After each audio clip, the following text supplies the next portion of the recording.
ঠিক আছে। So screen কি সবাই দেখতে পাচ্ছে? একটু যদি একজন একটু কথা বলতে ভালো হবে। জি, দেখা যাচ্ছে। ওকে, ঠিক আছে। সো আমরা বেসিকলি আজকে শুরু করতে চাচ্ছি, সেটা হচ্ছে যে আমাদের বেসিক টু অ্যাডভান্স ব্যাচ 17-এর ওরিয়েন্টেশন। পাশাপাশি হচ্ছে যে আমরা সবার যেহেতু প্রথম ক্লাস এটা, সো আমরা একদম যাদের কনসেপ্টগুলো যেন ক্লিয়ার হয়, যেন আমি হায়ার স্টাডি পড়তে গেলে কী কী জিনিসগুলো আমার জানা প্রয়োজন, সবগুলো জিনিস নিয়ে আমাদের ডিসকাশন প্রয়োজন। সো যার যার কনফিউশন আছে সবগুলো নিয়ে ডিটেলসে ডিসকাশন করব, এবং আপনাদের কারো যদি কোনো কোশ্চেন থাকে সেটা আমাদের সাথে শেয়ার করতে পারেন। আচ্ছা, সো আজকের ক্লাসে যারা অ্যাডমিশন অলরেডি আমাদের এখানে আছেন, তাদের হচ্ছে পুরো কিভাবে আমরা পরবর্তী ক্লাসগুলো নিব সেইটার ডিসকাশনও পাবেন। এবং আমরা ব্যাচটা শুরু করি একদম জিরো থেকে, যেহেতু সে একদম জিরো বেসিক থেকে শুরু হবে, অর্থাৎ আপনার হোয়াট ইজ জিআরই সেখান থেকেই শুরু হবে। আচ্ছা, সো নর্মালি আমি জিআরই জানার আগে আমি নর্মালি এইটুকু বলি যে জিআরইটা কেন দরকার সেটা আসি যে কেন দরকার, ওয়াই জিআরই ইজ ইম্পর্টেন্ট। যেহেতু আপনি জিআরইর কথা সবাই আসতেছে, সো জিআরই কেন ইম্পর্টেন্ট। প্রথমত হচ্ছে যেহেতু জিআরইর জন্য আপনারা এখানে আসছেন, সো অবশ্যই আমি বিশ্বাস করি যে আপনারা আসলে মেইনলি যেটা যে আপনারা বাইরে পড়াশোনা করতে চান, এবং সেটা কিভাবে আপনি ফান্ডিংয়ের মাধ্যমে পড়াশোনা করতে চান। দ্যাটস ওয়াই আসলে আপনি জিআরই পড়তে চাচ্ছেন বা জিআরইর মতো একটা পেইন নিতে চাচ্ছেন, বিকজ অফ আপনারা হচ্ছে ফান্ডিংয়ে পড়াশোনা করতে চান। কারণ উইদাউট ফান্ডিংয়ে পড়াশোনা যদি করতে চান সেক্ষেত্রে জিআরই প্রয়োজন নেই, বরঞ্চ আপনি একটা যে কোনো একটা ইংলিশ ল্যাঙ্গুয়েজ টেস্টিং একটা সার্টিফিকেট নিয়ে আপনি যদি এজেন্সির মাধ্যমে যান সেটাও হয়ে যাবে। বাট আপনার বা আমার যেটা প্রয়োজন সেটা হচ্ছে ফান্ডিংয়ের মাধ্যমে একটা ভালো স্কোর আনা, এবং ফান্ডিংয়ের মাধ্যমে ভালো একটা ইউনিভার্সিটিতে অ্যাডমিশন নেওয়া। এখন জিআইটা কোন কোন দেশে লাগে আমাদের, আমি যদি একদম ক্লিয়ার কাট বলি, আপনি যদি ইউএসএতে পড়াশোনা করতে চান সেটা, ইভেন এখন ইউএসএতে ভিসার ইস্যু একটু খারাপ হইলেও ফুল ফান্ডিংয়ে কখনো মানে ইউএসএতে রিজেকশন নেই, কিন্তু সাথে আরেকটা অপশন আপনারা রাখবেন কানাডাতে অ্যান্ড অস্ট্রেলিয়াতে। এখন আমরা যদি এইটুকু একটু ক্লিয়ার করি, মানে আমাদের অনেকেই হচ্ছে সরাসরি ইউএসএতে থাকে, তো দ্যাটস আসলে অনেকের মানে আমি যদি বলি যে অনেকের ব্রেনে এইটুকুই থাকে যে জিআরই ইউএসএর জন্য লাগবে, সো আমার ইউএসএতে যেহেতু ফুল ফান্ডিং পাইলাম না, আমার হয়তো বা কেরিয়ার ধ্বংস হয়ে গেছে। বাট এটা একটা পারফেক্ট গুড প্ল্যান যেহেতু আমরা করি না, দ্যাটস আসলে আমাদের এই সমস্যাটা হয়।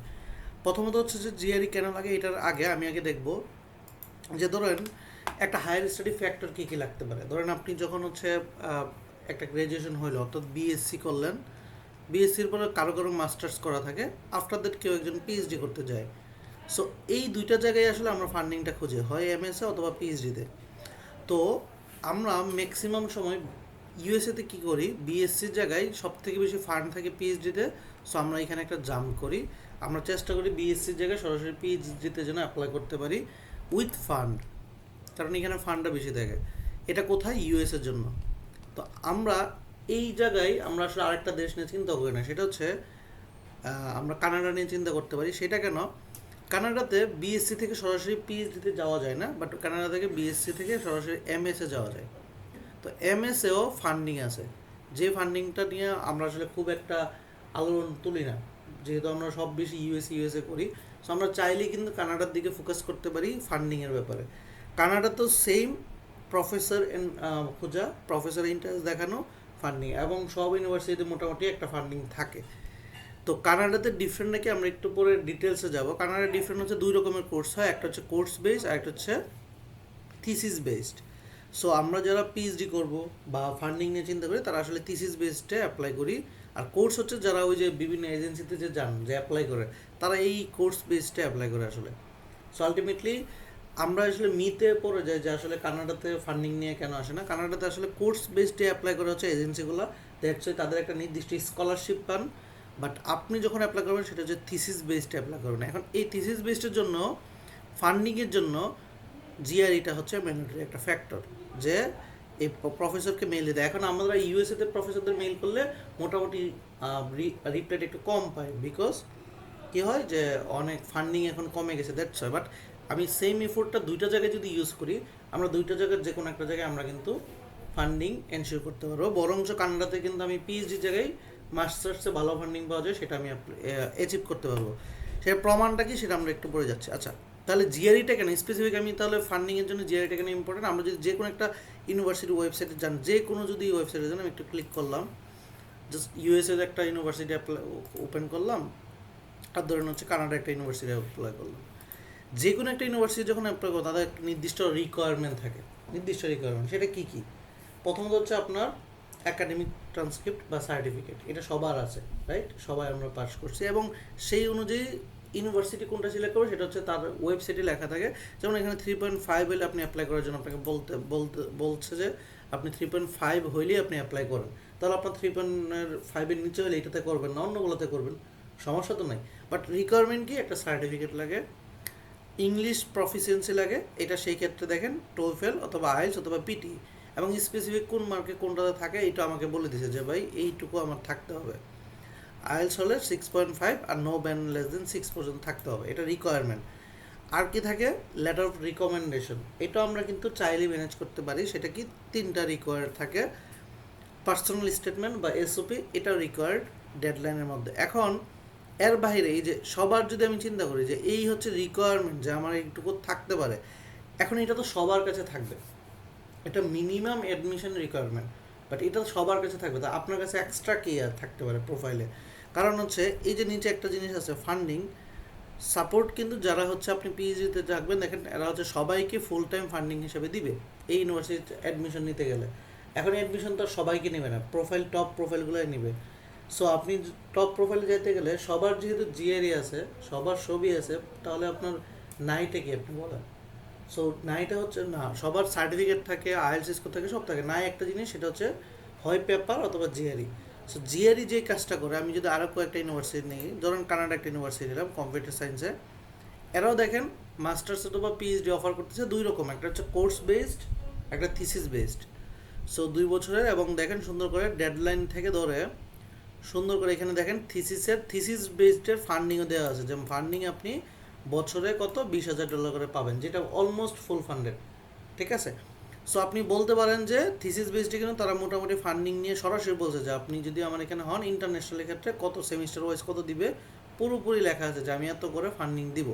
তার মানে এখানে ফান্ডিংটা আমরা কিন্তু চাইলে কানাডার কোনো নিতে পারি। এখন যদি আমি একটা রিকোয়ারমেন্ট দেখি, দেখেন এমএসসি তো করবেন, এমএসসির জন্য দেখেন ব্যাচেলার সার্টিফিকেট লাগে, দেন হচ্ছে স্ট্রংলি সাবমিটে ভ্যালিড জিআর স্কোর রিপোর্ট। অর্থাৎ আপনি দেখেন যেখানেই যান না কেন, আপনি যদি ভালো একটা ফান্ডিং এনশিওর করতে চান বা চান্স পেতে চান, জিআর স্কোরটা কিন্তু তারা চায়। আমি যদি আরও কয়েকটা ইউনিভার্সিটি নেই, একটু চেক করে, জাস্ট আমি লিঙ্কটা অ্যাড করে রাখছি যে আপনাদের দেখানোর জন্য।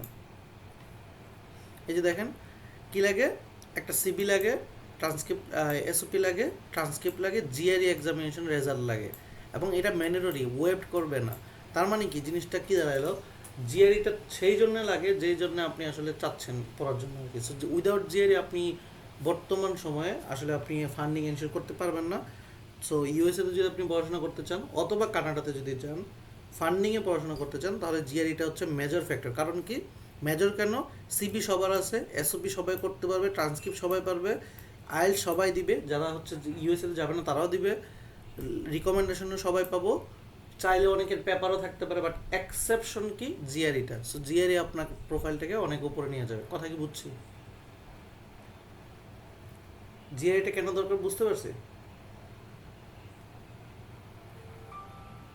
এইটুকু যদি একটু বলেন, বুঝতে পারছি সবাই? জি ভাইয়া। সো এটা অ্যাজ ইট ইজ, আমি জাস্ট হচ্ছে সময় পাই না, বাট আমি চাইলে অস্ট্রেলিয়ার জন্য যাইতে পারবো। এখন ডিফারেন্টটা কি ভাই? আপনার সাউন্ড আছে বোঝা যাচ্ছে না। ইয়াসিন ভাই আপনার কথা কোনো কিছু বোঝা যায় না। আচ্ছা, ওকে। ভাই আমার একটা কোশ্চেন ছিল এর মধ্যে। জি ভাই আমার একটা কোশ্চেন ছিল এর মধ্যে। আপনার কথা বোঝা যাচ্ছে না, একটু যদি মানে স্পিকারের জন্য বা সামথিং কিছু। জি ভাইয়া, মানে একটু আমি একটা প্রশ্ন করতাম, মানে একটু জানার ছিল আর কি। জি ভাইয়া মানে আমি রিসেন্ট একটা দেখছি, মানে এক সিনিয়র বড় ভাই, মানে উনি বায়োমেডিকেল থেকে মানে অ্যাপ্লিকেশন করছেন। তো ওনার সিজিপিএ অনেক ভালো, জিএডিও ছিল, আইএলসও ছিল, প্রায় 6.5 ছিল, 6.7 ছিল, আর ওনার জিএডি ছিল মোটামুটি 310 বা 20-এর মতো, কিন্তু ওনার কোনো পেপার ছিল না। কিন্তু তবুও ইউএসএ এবং কানাডার মতো 12টা ইউনিভার্সিটি রিজেক্ট করছে। এর কারণটা কি হইতে আচ্ছা, পারে? এখন কারণটা যদি জানেন দেখেন। আচ্ছা আমরা বলি, দেখেন অ্যাডমিশন ডিসিশন, আচ্ছা আপনি মিউট করে ফেলেন, সাউন্ড আছে। আচ্ছা অ্যাডমিশন ডিসিশনটা যে কোনো একটা ফ্যাক্টরের উপর কাজ করে না। তাহলে আমরা কি বলছি, উপরে কি কি আছে? উপরে আছে সিভি, আমার এসওপি, আমার এলওআর, আমার হচ্ছে ট্রান্সক্রিপ্ট, আমার হচ্ছে যদি ফান্ডিং চিন্তা করি তাহলে জিআরই অ্যান্ড পেপার। এখন এই অ্যাডমিশন ডিসিশনটা ডিপেন্ড করে দুইটা ক্যাটাগরির উপরে। ক্যাটাগরি হচ্ছে যে আমার প্রোফাইলটা জাজমেন্ট করে আমি আসলে সঠিক জায়গায় অ্যাপ্লাই করছি কিনা। এক, সঠিক জায়গায় অ্যাপ্লাই কি, ধরেন র্যাঙ্কিং। এখন আমার ওভারঅল কিন্তু একটা প্যাকেজ, এই প্যাকেজটা ঠিক আছে। ধরেন কারোর সিজিপিএ ধরেন 3.5 ধরলাম, তার আমি যদি তার আইএলস স্কোর ধরলাম 7, তার জিআরই ধরলাম আচ্ছা 315, কিন্তু সে তার যে এসওবিটা সে ঠিকঠাকভাবে ইয়ে করে না, এখানে প্ল্যাগারিজমই ধরতেছে, বললে বোঝা যায় এখানে হচ্ছে জেনারিক এসওবি, তাহলে এটা তাকে উইক করে ফেলতেছে। তার পাবলিকেশন ধরেন দুইটা থাকলো, কিন্তু তার এলওয়ার যখন নিতেছে, প্রফেসররা তার এলওয়ারটা দেখতে পারতেছে না আমি, যে অনেক সময় এলওয়ার তো প্রফেসররা পাঠায় দেয়, সেখানে যদি নেগেটিভ একটা থাকে। আচ্ছা, ধরেন সব কিছু পজিটিভ, এখন অ্যাপ্লাই করছি যে এই যে 325, 7 এগুলা, বাট অ্যাপ্লাই করছি ধরেন হচ্ছে আমি স্ট্যামফোর্ড মতো ইউনিভার্সিটিতে। সো সেইখানে টপ ধরেন হচ্ছে তারা হচ্ছে 100, ধরেন 20 জনের মতো সুযোগ দিবে। এখন আপনি এই প্রোফাইল দিয়ে যখন টপ 2-তে যাবেন তাহলে তো পারবেন না, কখনোই না। তাহলে টপে যাইতে গেলে অবশ্যই এটা 3.9, তারপর দেখা গেছে জিআরই 330, এই টাইপের অনেক কিছু লাগবে। এখন আপনার যদি এরকম হইতো, সেই ইউনিভার্সিটি সিলেক্ট করার সময় যে টেকনিকটা কী হতে পারে, স্যার ড্রিম ইউনিভার্সিটি দুইটা, ফিজিবল যেটা আমার মাস্ট বি এই প্রোফাইলের সাথে যাবে সেটা, দেন লাস্ট হচ্ছে লো লেভেল দুইটা। এইভাবে করে প্রপার প্যাকেজ করলে অবশ্যই সে ফান্ডিং না পাক, কিন্তু অ্যাডমিশন লেটার পাবে, এইটুকু গ্যারান্টি আমি দিতে পারি। ফান্ডিংটা কিসের উপর? যেই সব ইউনিভার্সিটিতে ফান্ডিং দেয় সেই সব ইউনিভার্সিটি যদি সে অ্যাপ্লাই করে, সে চান্স পাওয়া মানেই ফান্ডিং পাওয়া। এখন যেসব ইউনিভার্সিটির প্রফেসর ছাড়া, কন্ট্রাক্ট ছাড়া ফান্ডিং দেয় না, সেখানে অ্যাপ্লাই করলো, আবার সেটা হচ্ছে টপ র্যাঙ্কের, তাহলে সে তার দুইটাই হারাইলো। জিনিসটাকে বুঝতে পারছি? ক্লিয়ার?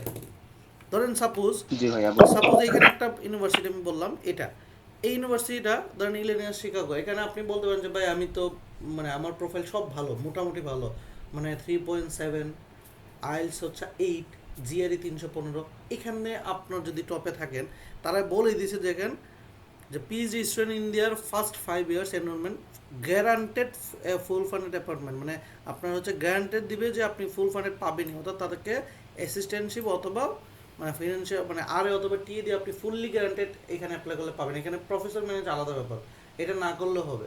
কিন্তু আবার কিছু কিছু ইউনিভার্সিটি কিন্তু সরাসরি বলে যে আমাকে প্রফেসর ম্যানেজ না করলে তুমি এখানে ফান্ডিংটা পাবা না, কারণ হচ্ছে প্রফেসররা হচ্ছে ফান্ডিংটা ডিসিশন দেয়। এখন দেখেন কিছু ইউনিভার্সিটি সরাসরি বলতেছে ফান্ডিং দিবে, অ্যাডমিশন হওয়ার সাথে সাথে ফান্ডিং, আর কিছু ইউনিভার্সিটি কিন্তু বলতেছে প্রফেসরকে ম্যানেজ করো।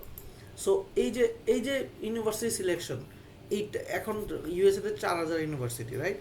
4,000-এর মধ্যে পারফেক্ট ইউনিভার্সিটি সিলেকশনটা কিন্তু একটা গেম, অর্থাৎ পুরোটা একটা হচ্ছে বলতে পারেন আপনার একটা বিশাল একটা কর্মযজ্ঞ, যেখানে আপনাকে আসলে চুজটা খুব ভালোভাবে করতে হয় যে কোন ইউনিভার্সিটি অ্যাপ্লাই করব। এবং আবার অনেকে এসওপি হচ্ছে চ্যাট জিপিটির মাধ্যমে প্লাগারিজম ইউজ করে, এগুলোও তো একটা বড় ফ্যাক্টর।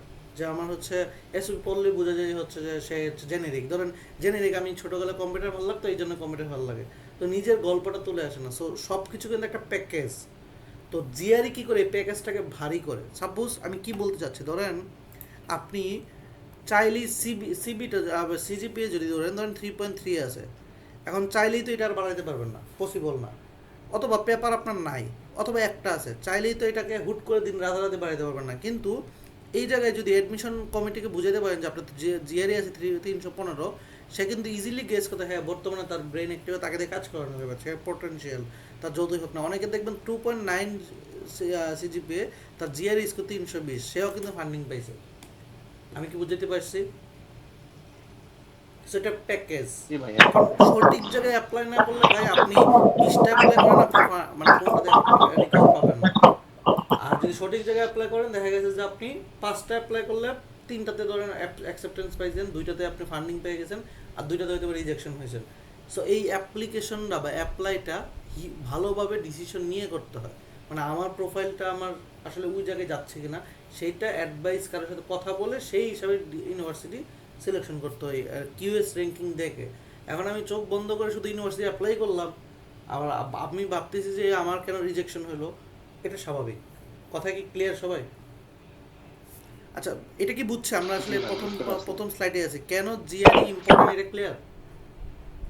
ভাই লাইফ সায়েন্সের জন্য মানে জিএর স্কোর বা জিএর এটা কতটা, মানে অনেকেই আচ্ছা, তো বলে সো যে লাইফ প্রথমত সায়েন্সে হচ্ছে আসলে লাইফ জিএরটা সায়েন্সে দরকার যারা নেই। আছে তাদের জন্য জিআরই স্কোর খুব কম লাগে। যেমন আমাদের রিসেন্ট এক আপু জিআরই স্কোর, মানে উনি প্রফেসর ম্যানেজ, ওনাকে ফান্ডিং দিয়ে দিয়েছে, জাস্ট হচ্ছে ওনার জিআরই লাগবে। উনি আমার কাছে আসছিল 300 পাইলেই হবে। এই যে আপনাদের ভিডিও আছে, আপনি দেখবেন ইউটিউবে ভিডিও আছে, 300 পাইলে হবে। উনি 2 মাস প্রিপারেশন নিয়ে 304 পাইছে। তো ওনার ফান্ডিং সব ছিল, সব হয়ে গেছে, জাস্ট 300 পাইলে হইতো। সো উনি 304 পেয়ে অ্যাডমিশনে নিয়েছে। তো এটা এটা একদম রিসেন্ট কাহিনী, মানে ফল 26-এর জন্য। তো 1 মাসে, এবং ওনাদের এসওপি সিবি কিন্তু আমরা রেডি করছি আপুল যে অ্যাপ্লাইয়ের জন্য। তো তার মানে কি হলো, লাইফ সায়েন্সে কিন্তু 300 পাইলেও হয়ে যেতেছে। অথবা বায়োলজিক্যাল সায়েন্সে যে 305-এর উপরে পাইলে মোটামুটি ফান্ডিং হয়ে যায়। কঠিনটা কোন জায়গায়, কম্পিউটার সায়েন্স বা ইঞ্জিনিয়ারিং সাবজেক্টের জন্য, যেহেতু তারা একটু টেকনোলজিক্যাল সাউন্ড থাকে, তাদের অ্যাভারেজ স্কোরগুলো পুরো বিশ্বে বেশি, মানে সবারই মোটামুটি 310 প্লাস থাকে। দ্যাটস ওয়াই এই যে যখন প্রফেসররা দেখে দেখে যে বাকি সবার 310, 12, 15, সো আপনারটা কম থাকলে তখন একটু কম। এটাই হচ্ছে সমস্যাটা। আর লাইফ সায়েন্সের ক্ষেত্রে অনেকে জিআরই দেয় না, যেহেতু ওখানে রিকোয়ারমেন্ট থাকে না। কথা কি বুঝছি? জি ভাই, মানে এখানে এই যে ম্যাক্সিমামই দেয় না, আমাদের সিনিয়র অনেকে ইউএসএ থেকে এসে দেয় নাই। তো সেক্ষেত্রে না দিলে না, মানে আগে কতটা দেই নাই, ইফেক্ট বাট করতেছে। এখন আচ্ছা। হচ্ছে লাইফ সায়েন্সে মানুষরা জিআরই দেওয়া শুরু করছে। তার মানে যখন এডমিশন কমিটি দেখবে তখন কিন্তু আপনাকে আবার জাজমেন্টে পড়ে যাবেন না। আগে তো জিআরই 305 পাইলে হিউজ ধরা হতো, এখন 315-কে হিউজ ধরা হয় না। কেন? পার্সেন্টাইল বেড়ে গেছে। মানে নর্মালি হচ্ছে কম্পিটিশন। আগে যেরকম ছিল এখন অনেক বেশি। এই যে আমার এখানে লাইফ সায়েন্সে অনেক স্টুডেন্ট আছে, তো তারা জিআরই দিয়েছে, তারা যদি 305 পেয়েও অ্যাপ্লাই করে, আপনি না দিয়ে অ্যাপ্লাই করেন, ডিফারেন্ট তৈরি হবে কিনা? জি ভাই, কারণ অবশ্যই। জিআরইটা কখন বন্ধ করছিল? করোনার সময়, যে ভাই জিআরই দিতে হবে না, আমাদের এখানে স্টুডেন্ট আসতেছে না, জিআরই লাগবে না, শুধুমাত্র ওই যে হোম আইএলস দিয়ে সরাসরি ওয়েব করছিল। কিন্তু এখন একটা খেলা খেলে, এখন কোনোটাই হচ্ছে নট রিকোয়ার বলে না। মানে বলে না যে মানে আমার দরকারই নেই, বলে যে অপশনাল, অথবা কথাই বলেন এটা নিয়ে। কিন্তু যার জিআর এসে সে তো অবশ্যই সিজি আপনার কি বলে সিবিতে জিআর স্কোরটা উল্লেখ করতেছে। পাশাপাশি আরেকটা জিনিস হয়, অ্যাডমিশন পোর্টালে জিআরই বসানোর অপশন একটা থাকেই, আপনি লাইফ সায়েন্সে হোক আর আপনার যে কোনো, তাহলে ওই অপশনটাতে কেউ তো খালি রাখবে না যার স্কোর আছে। জিনিসটা কি বুঝছেন? কি বুঝে জি দিতেছি? ভাই, বুঝতে সো পারছি। জিআরই ছাড়া বর্তমানে খুব টাফ ফান্ডিং। আপনি যা সুন্দর করে নেক্সট বিএসএ আছে দেখেন, ঘাটেন, দেখবেন তার যার জিআরই নাই তার এক্সট্রিম, মানে সে হইতে পারে প্রফেসরের সাথে লিঙ্কডিনের মাধ্যমে বা কোনোভাবে সে হচ্ছে যোগাযোগ করছে, কথা হয়ে গেছে, তখন সে হচ্ছে জাস্ট জিআরই ছাড়া ওই রিকোয়ারমেন্ট যেহেতু নাই, একদম ফিক্স রিকোয়ারমেন্ট না দেখে বিদায় সে হচ্ছে পরীক্ষা দিয়ে দিছে, সে অ্যাপ্লাই হয়ে গেছে, কারণ তখন প্রফেসর বা ম্যানেজ ছিল তার। কিন্তু আপনার ক্ষেত্রে হইতে পারে প্রফেসর ম্যানেজ না, প্রফেসরকে কনভিন্স করতে গেলে জিআরই লাগতেছে, অথবা প্রফেসর বাদ আপনি সেন্ট্রালি যেসব ইউনিভার্সিটি ফান্ডিং দেয়, সেন্ট্রালি যেসব ইউনিভার্সিটি ফান্ডিং দেয়, যেমন এটা যদি এনজেআইটি চিন্তা করেন, তারাও যদি ফান্ডিংয়ের কথা কোথায় আছে জানি না, বাট তারাও যদি ফান্ডিং দিয়ে থাকে, তাহলে দেখা গেছে যে আপনার ওই ফান্ডিংটা আসলে কোথায় দিবে, সেন্ট্রালি যখন দিবে, আমি যতটুকু জানি তারা হচ্ছে সেন্ট্রালি দেয়। তাহলে ইফ তারা সেন্ট্রালি দেয়, সেই ক্ষেত্রে কিন্তু আপনার আরেকজন জিআরই স্কোর দিয়েই সাবমিট করবে। কথা কি বুঝছে? জি ভাই, বুঝতে পারছি, থ্যাংক ইউ। ক্লিয়ার? জি ভাই, ক্লিয়ার। ওকে, সো আমরা হচ্ছে ঠিক আছে, সো আমরা আসি হচ্ছে যে পরবর্তী টপিকে। তার মানে জিআরই হচ্ছে আমাদের ইউএসএ, কানাডা সব জায়গার জন্য ইম্পর্টেন্ট, এবং অস্ট্রেলিয়ার জন্য। সো আমরা আসি হচ্ছে যে কোনো জায়গার জন্য নিতে পারি, তবে আমরা যেটা আমাদের টেন্ডেন্সি যে আমরা ইউএসএতে ঢুকবো। বাট আমার সাজেশন হচ্ছে দুইটা জায়গার, ইউএসএ এবং কানাডা দুইটা জায়গার হচ্ছে ডেডলাইন সেম, মানে আপনার সেপ্টেম্বর থেকে অ্যাপ্লিকেশন শুরু হয়ে যায় দুইটারই, এবং হচ্ছে আপনার মোটামুটি ডিসেম্বর 15-এর মধ্যে অ্যাপ্লিকেশন শেষ হয়ে যায়, এবং হচ্ছে জানুয়ারির মধ্যে বা ফেব্রুয়ারির মধ্যে ডিসিশন চলে আসে। তো কম্পারেটিভলি কানাডাতে ভিসা রেশিও নাই, ভিসা রেশিও খারাপ না, মানে মানে রিজেকশন নাই। সো আমরা যখন ইউএসএতে অ্যাপ্লাই করব, সাথে সাথে কয়েকটা থিসিস বেসড প্রফেসরকে কানাডাতে নক দিব, কানাডার প্রফেসরের মোটামুটি তাড়াতাড়ি রেসপন্স করে, রেসপন্সটা নিয়ে অন্তত পক্ষে ব্যাকআপ প্ল্যান হিসেবে আমরা কানাডা রাখবো। কথা কি বুঝছি?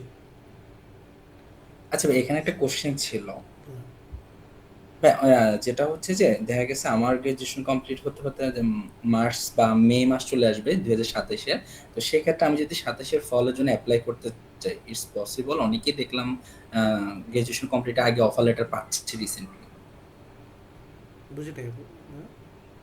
মানে গ্রাজুয়েশন আমি যদি অ্যাপ্লাই করতে চাই, তা আমার গ্রাজুয়েশন শেষ হবে 2027-এর মার্চ বা মের দিকে। তো সেক্ষেত্রে আমি যদি 2027-এর ফল ধরতে চাই, মানে ফলের জন্য অ্যাপ্লাই করি, তাহলে তো আমাকে অবশ্যই গ্রাজুয়েশন শেষের আগে অ্যাপ্লাই করতে হচ্ছে। সো এইটা ব্যাপারে অ্যাপ্লাই যদি থেকে একটু বড় কথা বলতেন। আপনার হচ্ছে প্রফেসর ম্যানেজ করে রাখতে হবে। সেই মেইলটা শুরু করবেন আপনি যখন থেকে ইচ্ছা তখন থেকে ইন্টারেস্ট দিয়ে মেইল করতে পারেন। ইফ আপনার মেইল হয়ে যায় তখন ওটা প্রফেসর রিকমেন্ড করে, কথা বুঝছেন?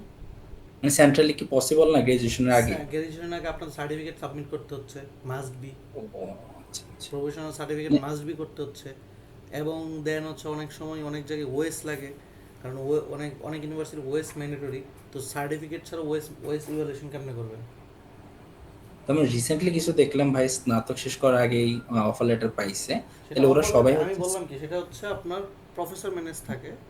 আবার কোনো আচ্ছা কোনো ইউনিভার্সিটি এই থার্ড ইয়ারে এটা হচ্ছে এই স্কোর দেখে হচ্ছে ওই যে ইউনিভার্সিটি থেকে হচ্ছে থার্ড ইয়ার পর্যন্ত স্কোর দেখা করে, বাট এটা অফার লেটার পাওয়ার ফান্ডিং পাওয়া এক না, কথা কি বুঝছেন? আচ্ছা আচ্ছা, আচ্ছা, বুঝতে পারছি। অনেকে আমাদের একটা মিথ থাকে, আমরা ক্লাস আরও ডিপে যাচ্ছি সেটার আগে।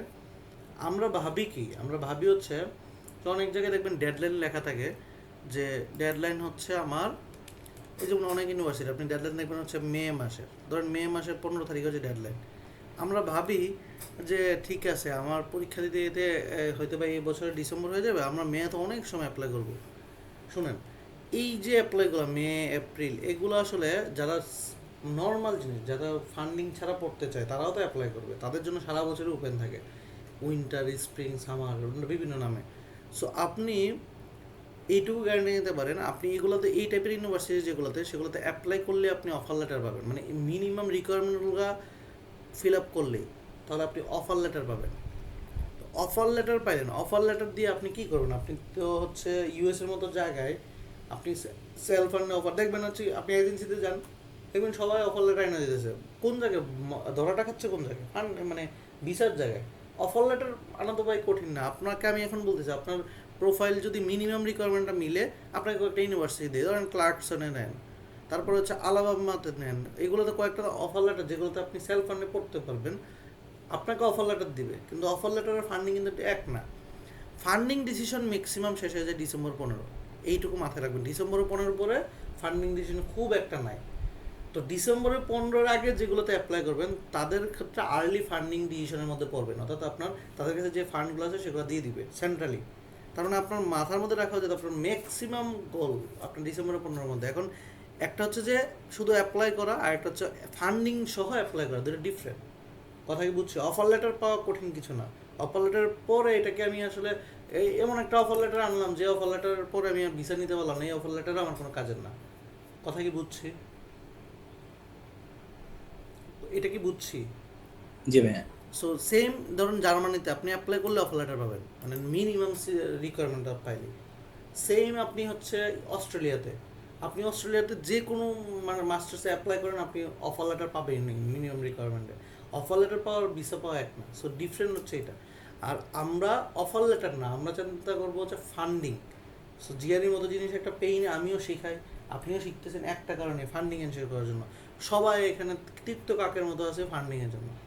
ফান্ডিং কয়েকভাবে হয়, প্রফেসরকে মেইল করার মাধ্যমে হয়, মেইলটা কোথায় থেকে পাবো? তাদের ইউনিভার্সিটি থেকে মেইল নিতে পারে, অথবা আমাদের প্রথম এবং প্রধান কাজ, আমি এখন হচ্ছে মানে ইউএসএ ইউনিভার্সিটিতে পড়বো বা কানাডা ইউনিভার্সিটি পড়বো, আমাদের কাজ কি ভাই? লিঙ্কডইনটাকে সারাদিন ওই সব ইউনিভার্সিটি প্রফেসরদের হচ্ছে কানেকশন দিয়ে ফাটায় রাখা।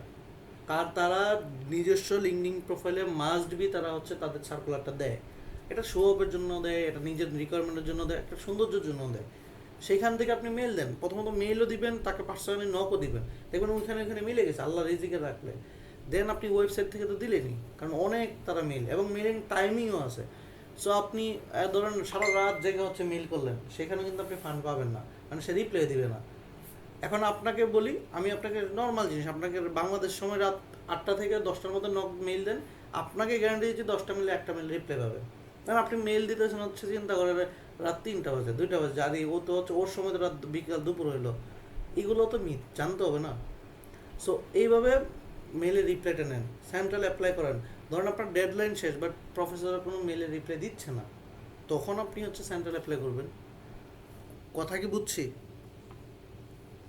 আচ্ছা, তাহলে ভাই কেন লিঙ্কডইনে এখন তো অনেক মানে ম্যাক্সিমাম প্রফেসরদেরকে হচ্ছে মেসেজ করাই যায় না প্রিমিয়ামটা আপনার তো ছাড়া আর প্রিমিয়াম কি। দরকার না, আপনি আগে লিঙ্কডইনে মানে ইনফরমেশনগুলোর জন্য তো আপনি কানেকশনটা ব্রড করেন, মেইল করেন, যাদের মেইল করার মেসেজ পাওয়া যায় তাদের দেন, মানে জিনিস যত ধরনের পসিবিলিটি আছে সেটা করেন। জিনিসটা বুঝেন আচ্ছা নাই? অনেকে আছে 20টা, অনেক আছে 1000 মেইল দিবে, একটা রিপ্লাই পাবেন, একটা 1000 একটা পাবেন, ওই একটা থেকে ফান্ড নিয়ে আসবে। এটাই জিনিসটা, এটাই জীবনটা, এটাই 1000কে মেল দিবেন, একটা ফান্ডিং আসবে। আপনি টেন্ডেন্স মানে আপনার ইন্টেনশন রাখবেন আমি ডিসেম্বরের আগে আমি 1000 মেল দিব, আমার একটা রিপ্লাই আসলেই চলে। তো মেইল আবার অনেকে র্যান্ডমলি কী করে জানেন, ডাইরেক্ট কথা, সে হচ্ছে তার প্রোফাইলটাকে কপি করে চ্যাট জিপিটিকে দেয়, তার প্রফেসরের প্রোফাইলটা সব রিসার্চ পেপারগুলোকে চ্যাট জিপিটিতে দেয়, দিয়ে বলে যে ভাই আমার একটা মেইল লিখে দাও, আমি হচ্ছে প্রফেসরের আমার সাথে অ্যালাইন করে। আপনার কি মনে হয় না এই মেইলটা পড়ে প্রফেসরও জানে যে আপনি এআই থেকে লিখছেন, পড়েন নাই তার ব্যাপার? কি মনে হয়, বোঝা যায় না?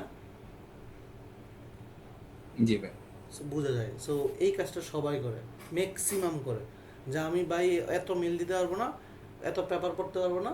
ওদের মেইনলি আইডিওলজিকে আমি তার রিসেন্ট পেপারটা আমি পড়বো, দেন তার পেপারের উপরে আমি ইন্টারেস্ট দেখাবো যে আমি কোন কিসের উপর কাজ করতে চাচ্ছি।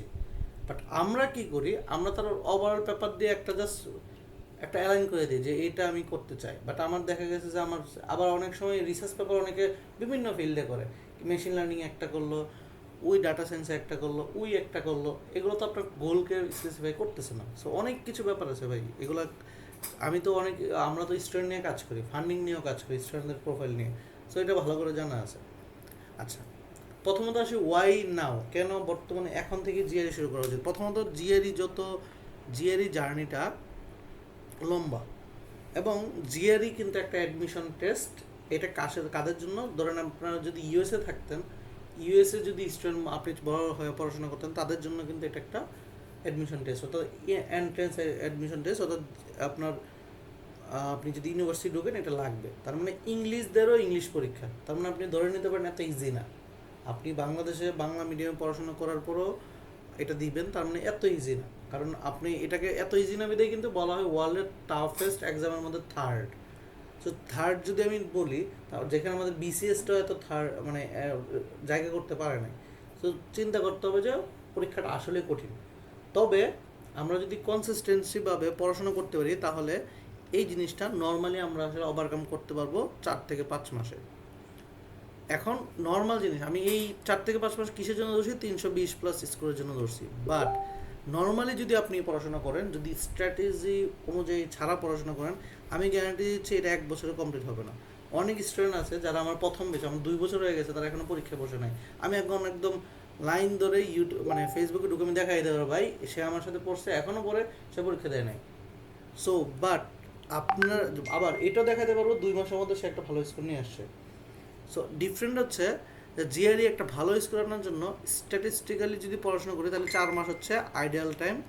সর্বোচ্চ সে গেলে আমি 5 মাসে পরীক্ষা বসবো। এখন আসে আমাদের মার্চ চলতেছে, মার্চ, এপ্রিল, মে, জুন, জুলাই, অগাস্ট, দেখেন পারফেক্ট সময়। সেপ্টেম্বরে হচ্ছে অ্যাপ্লিকেশন শুরু হয়ে যাবে। সেপ্টেম্বর অক্টোবর যদি আমি আইএলসের জন্য সময় নেই বা টোইফেলের জন্য, নভেম্বর ডিসেম্বর আমার অ্যাপ্লাই করতে হইতেছে। তাহলে এই পুরো সময়টা আমি ইউজ করতেছি। এখন এখানে চাইলে আপনি 3 মাসের প্রিপারেশনটা কমপ্লিট করতে পারবেন যদি আপনার কাছে পর্যাপ্ত সময় থাকে। ধরেন হচ্ছে 3 ঘন্টার জায়গায় আপনি 6 ঘন্টা ইউজ করতেছেন, সময়টা চলে আসবে। অর্থাৎ 4 মাস আপনি চাইলে ইউজ করতেছেন। এই 4 মাস, মার্চ, এপ্রিল, মে, জুন, আপনি জুলাই মাসে পরীক্ষা বসে যেতে পারবেন। এই ব্যাচটা যেটা, তারা জুলাই মাসে পারফেক্টলি 320 স্কোরের জন্য পরীক্ষা বসতে পারবেন যদি রেগুলার পড়াশোনা করেন। দ্যাটস আমি বললাম যে আপনি যদি এই সময়টা পারফেক্ট সময়, বরং আরও আগে যদি অ্যাডমিট হতেন, সেক্ষেত্রে আগে শেষ হলে আপনি আরও কাজ করতে পারতেন। অনেকে যে কাজটা ভুল যেমন দেখেন আপনার, উনি বললো যে অনেকগুলো ইউনিভার্সিটি অ্যাপ্লাই করে রিজেকশন খাইছে, কেন? আমার ভাষ্য মতে সেই ইউনিভার্সিটি সিলেকশনটাই ভুল ছিল। ইউনিভার্সিটি সিলেকশন এবং এসওপি বাদে আর কোনো রিজন থাকতে পারে না, যেহেতু উনি বলছে ওনার প্রোফাইল ভালো। তারপর তার মানে কি, সে ইউনিভার্সিটি তার বামন হয়ে চাঁদে হাত ধরানোর মতো। সো জায়গা মতো অ্যাপ্লাই করাটা অনেক বড় জিনিস। সো আমার প্রোফাইলে আদৌ ওই ইউনিভার্সিটি চান্স হবে কি হবে না।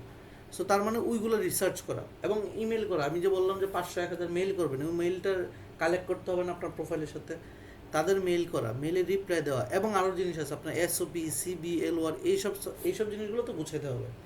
সো সব কিছু মিলিয়ে দেখা গেছে যে আপনি যদি আরও আগে শুরু করতেন, আপনি একটা পারফেক্ট 1 ইয়ার সময় পাইতেন গুছিয়ে নিজেকে মানে প্রিপেয়ার রাখা, যে আমি ফল 27-এ যে কোনোভাবে হোক একটা ফান্ডিং নিয়ে চলে যাব।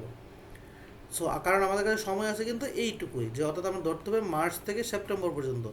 আমি কিন্তু এরপরেও ব্যাচ হবে, এরপরেও মানুষ আসবে, পরে এই যে এপ্রিল, মে, জুন, তখন দেখবেন তারা রাশ টাইম থাকে, তারা চায় 3 মাসে জিআরই 330 পেয়ে যাওয়া, যেটা ইম্পসিবল যদি না আপনার ব্যাকগ্রাউন্ড খুব একটা ভালো হয়। যে আমার হচ্ছে আইবিএতে পড়াশোনা করছি, আমার ভোকাবুলারি স্কিল এত ভালো যে আমার হচ্ছে ওই এখানে যে ভোকাবুলারি পড়তে হবে 3 মাস, এটা লাগবেই না। সো দ্যাটস আমি বললাম আপনারা একদম পারফেক্ট সময় আছেন জিআরইটা শুরু করার। অনেকেই আসলে জিআরই শুরু করে, এখন থেকে শুরু করে, অথবা তারা কি করে পরে শুরু করে, যে আমি একটু দেখি আরও, যে আমি আসলে একটু অ্যানালাইসিস করি জিআরই অন্য জায়গায় পড়া যাবে কি না, অথবা আদৌ আমি ইউএসএ যাবো কিনা, দেখতে দেখতে যায় সে হয়তো বা মার্চ, এপ্রিল, মে, মানে মে, জুন, জুলাই শুরু করলো, তখন কিন্তু তার জিআরইটা ঠিকঠাক স্কোর আসে না, বরং যে তার সব কিছু হারায়। মানে কারণ কি, ইউএসএতে একটা সময় ডেডলাইন চলে গেলে আবার আস্তে আস্তে আর একটা পরের ডেডলাইন, মানে আপনি কিন্তু স্প্রিংয়ে কিন্তু ফান্ড থাকে না, মানে আপনি জানেন কি জানেন না, স্প্রিং যে সিজনটা অর্থাৎ ফলেই থাকে সবসময় প্রত্যেক বছর সেপ্টেম্বর, অর্থাৎ সেপ্টেম্বরে অ্যাপ্লিকেশনটা শুরু হয়, ক্লাস শুরু হয় কিন্তু অগাস্টে। তার মানে আপনি এই অগাস্টে যেতে পারবেন না কোনোভাবেই না, আপনি যাবেন 2027-এর অগাস্টে। এখন আপনি যদি বাই এনি চান্স এই বছরটা মিস করেন, আপনি যাবেন 2028-এর অগাস্টে। ব্যাপারটা অনেক লম্বা, বাট আপনি চাইলেই স্কোরটা এনে ইউএসএতে না যান, কানাডাতে আগে ঢোকেন, সেখান থেকে আবার ইউএসএতে যান, জিনিসটা একটা অল্টারনেটিভ প্ল্যান তো রাখেন। কথা কি বুঝছি কেন জিআরই বর্তমান থেকে শুরু করাটা ফিজিবল?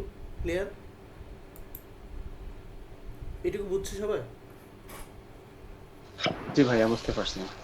ওকে, সো এবার আসি হচ্ছে যে আমাদের এখানে কেন আমরা নর্মাল জিনিস একটা বলি, যে আমরা জিআরই পড়াচ্ছি অনেক দিন, প্রায় 16টা ব্যাচ কমপ্লিটেড, মানে 16 ব্যাচ চলতেছে, তারা হচ্ছে এখন বর্তমানে হচ্ছে মক যাচ্ছে, এবং হচ্ছে 2 ইয়ার্স প্লাস হচ্ছে আমরা এই দিকে আছি, এবং আমরা অনেক স্টুডেন্ট মেনটেন করছি বা দেখছি, অনেক স্টুডেন্ট এখন ইউএসএ তো আছে।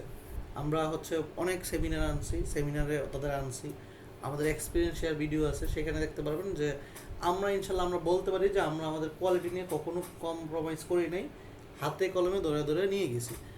দ্যাটস হচ্ছে আমরা বলি যে আমাদের এখানে আপনারা আসতে পারেন, এবং আমরা আরও জিনিস আমরা দিচ্ছি, যে একটা প্ল্যাটফর্মে সব সার্ভিস, সেটাকে আমি যদি বলি আমাদের নিজস্ব একটা ওয়েবসাইটে রানা আছে, যেটা বাংলাদেশে প্রথম, যেখানে আপনি মক দিতে পারবেন ফ্রিতে কিছু, আবার পেইডে রিয়েল কোশ্চেন বেসড, অর্থাৎ আপনার বাংলাদেশে কোথাও পাবেন না, একদম ওয়েবসাইটে এসে পরীক্ষা দিবেন। সেম জিনিস যারা জিআরই সম্পর্কে জানেন, মোটামুটি জানেন, বাট কোর্সে ভর্তি হন নাই, তারা চাইলে এইসব পরীক্ষাগুলো আপনি ওয়েবসাইটে দিতে পারেন।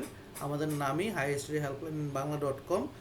এখানে দেখবেন আপনি চাইলে ইজিলি, আপনার যদি অ্যাকাউন্ট ক্রিয়েট না থাকলে অ্যাকাউন্ট করে নেবেন। একটু দেখাই,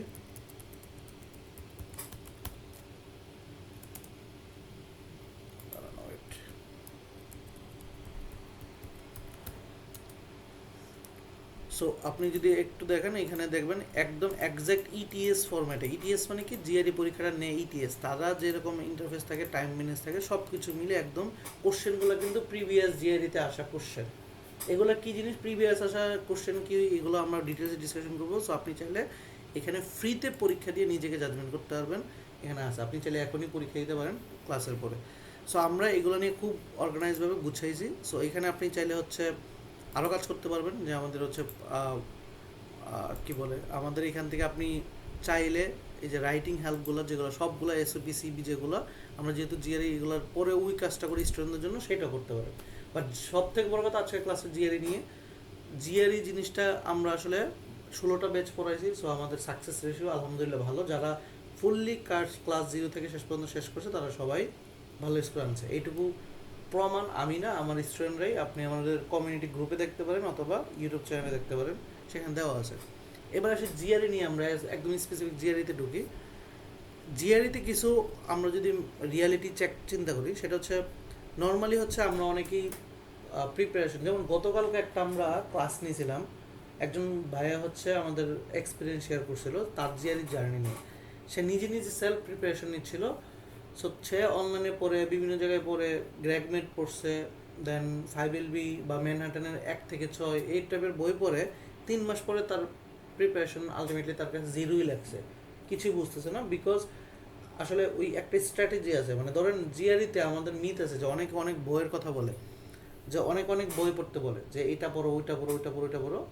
এখন অনেক সিনিয়রদের কাছ থেকে শুনবেন যারা ওল্ড জিআরই পরীক্ষা দিয়েছে, ধরেন 2023-এর আগে কিন্তু এক রকমের জিআরই ছিল, এখন সে বলবে যে ভাই তুমি হচ্ছে বিগ বুক বইটা পড়ো বা হচ্ছে ম্যানহাটন বইটা পড়লে এনাফ তোমার জন্য, 5LB বইটা পরীক্ষা দিলে এনাফ। কিন্তু ব্যাপারটা এইরকম না, এত সহজ না। বর্তমানে হয় কি, আগে 2023 সালের আগে পরীক্ষার কোশ্চেন ছিল 40 মার্কে 40 কোশ্চেন, আর এখন 27 মার্কে 40 কোশ্চেন, ডিফারেন্ট কিন্তু অনেক।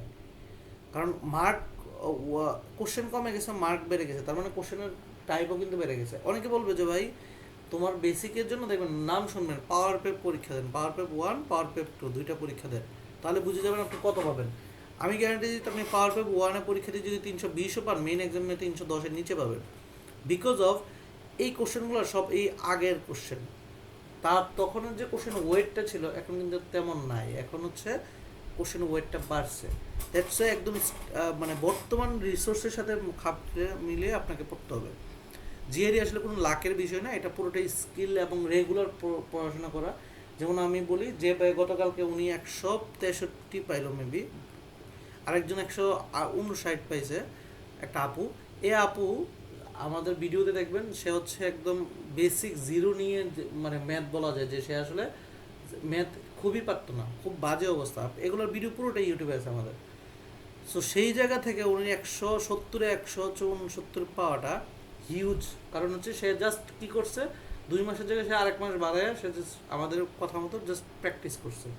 তার মানে এখানে প্র্যাকটিস করলে হয়ে যায়, এখানে আসলে মানে আপনি যদি প্র্যাকটিক্যাল চিন্তা করেন, আপনি জাস্ট প্র্যাকটিস করবেন, দেখবেন এটা হয়ে গেছে রেগুলার। এবার আসি বাংলাদেশি স্টুডেন্টদের জন্য অনেক সময় আমরা বলি ভার্বালটা হচ্ছে ইম্পসিবল, কারণ অনেকে ভাবে থাকে ভার্বাল আমি ধরতে পারতেছি না, বিকজ অফ আমরা বাংলা মিডিয়ামে পড়াশোনা করি। বাট এখানে সমস্যাটা কি, ভার্বালটা আসলে কোনো ইম্পসিবল পার্ট না। কারণ ভার্বালটা কেন পারি না, প্রথম হচ্ছে ভোকাবুলারি।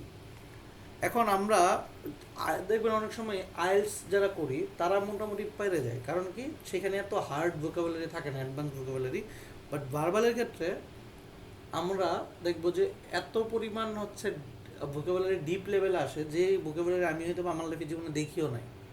তো ওই ভোকাবুলারি তো তার পড়তে হয়, তো পড়তে গেলে দেখা গেছে তার 1000+ ভোকাবুলারি পড়তে হয়। এই যে এটা একটা অনেক বছর পরে, ধরুন আমরা অনেক হয়তো জব করতেছি, 3 বছর 4 বছর হয়ে গেছে পড়াশোনার বাইরে, তাদের ক্ষেত্রে যখন আমি দেখি যে ভোকাবুলারিগুলো পড়তে হবে, তারা হচ্ছে মনে থাকে না বা কাজের প্রেশারে পড়তে পারতেছি না।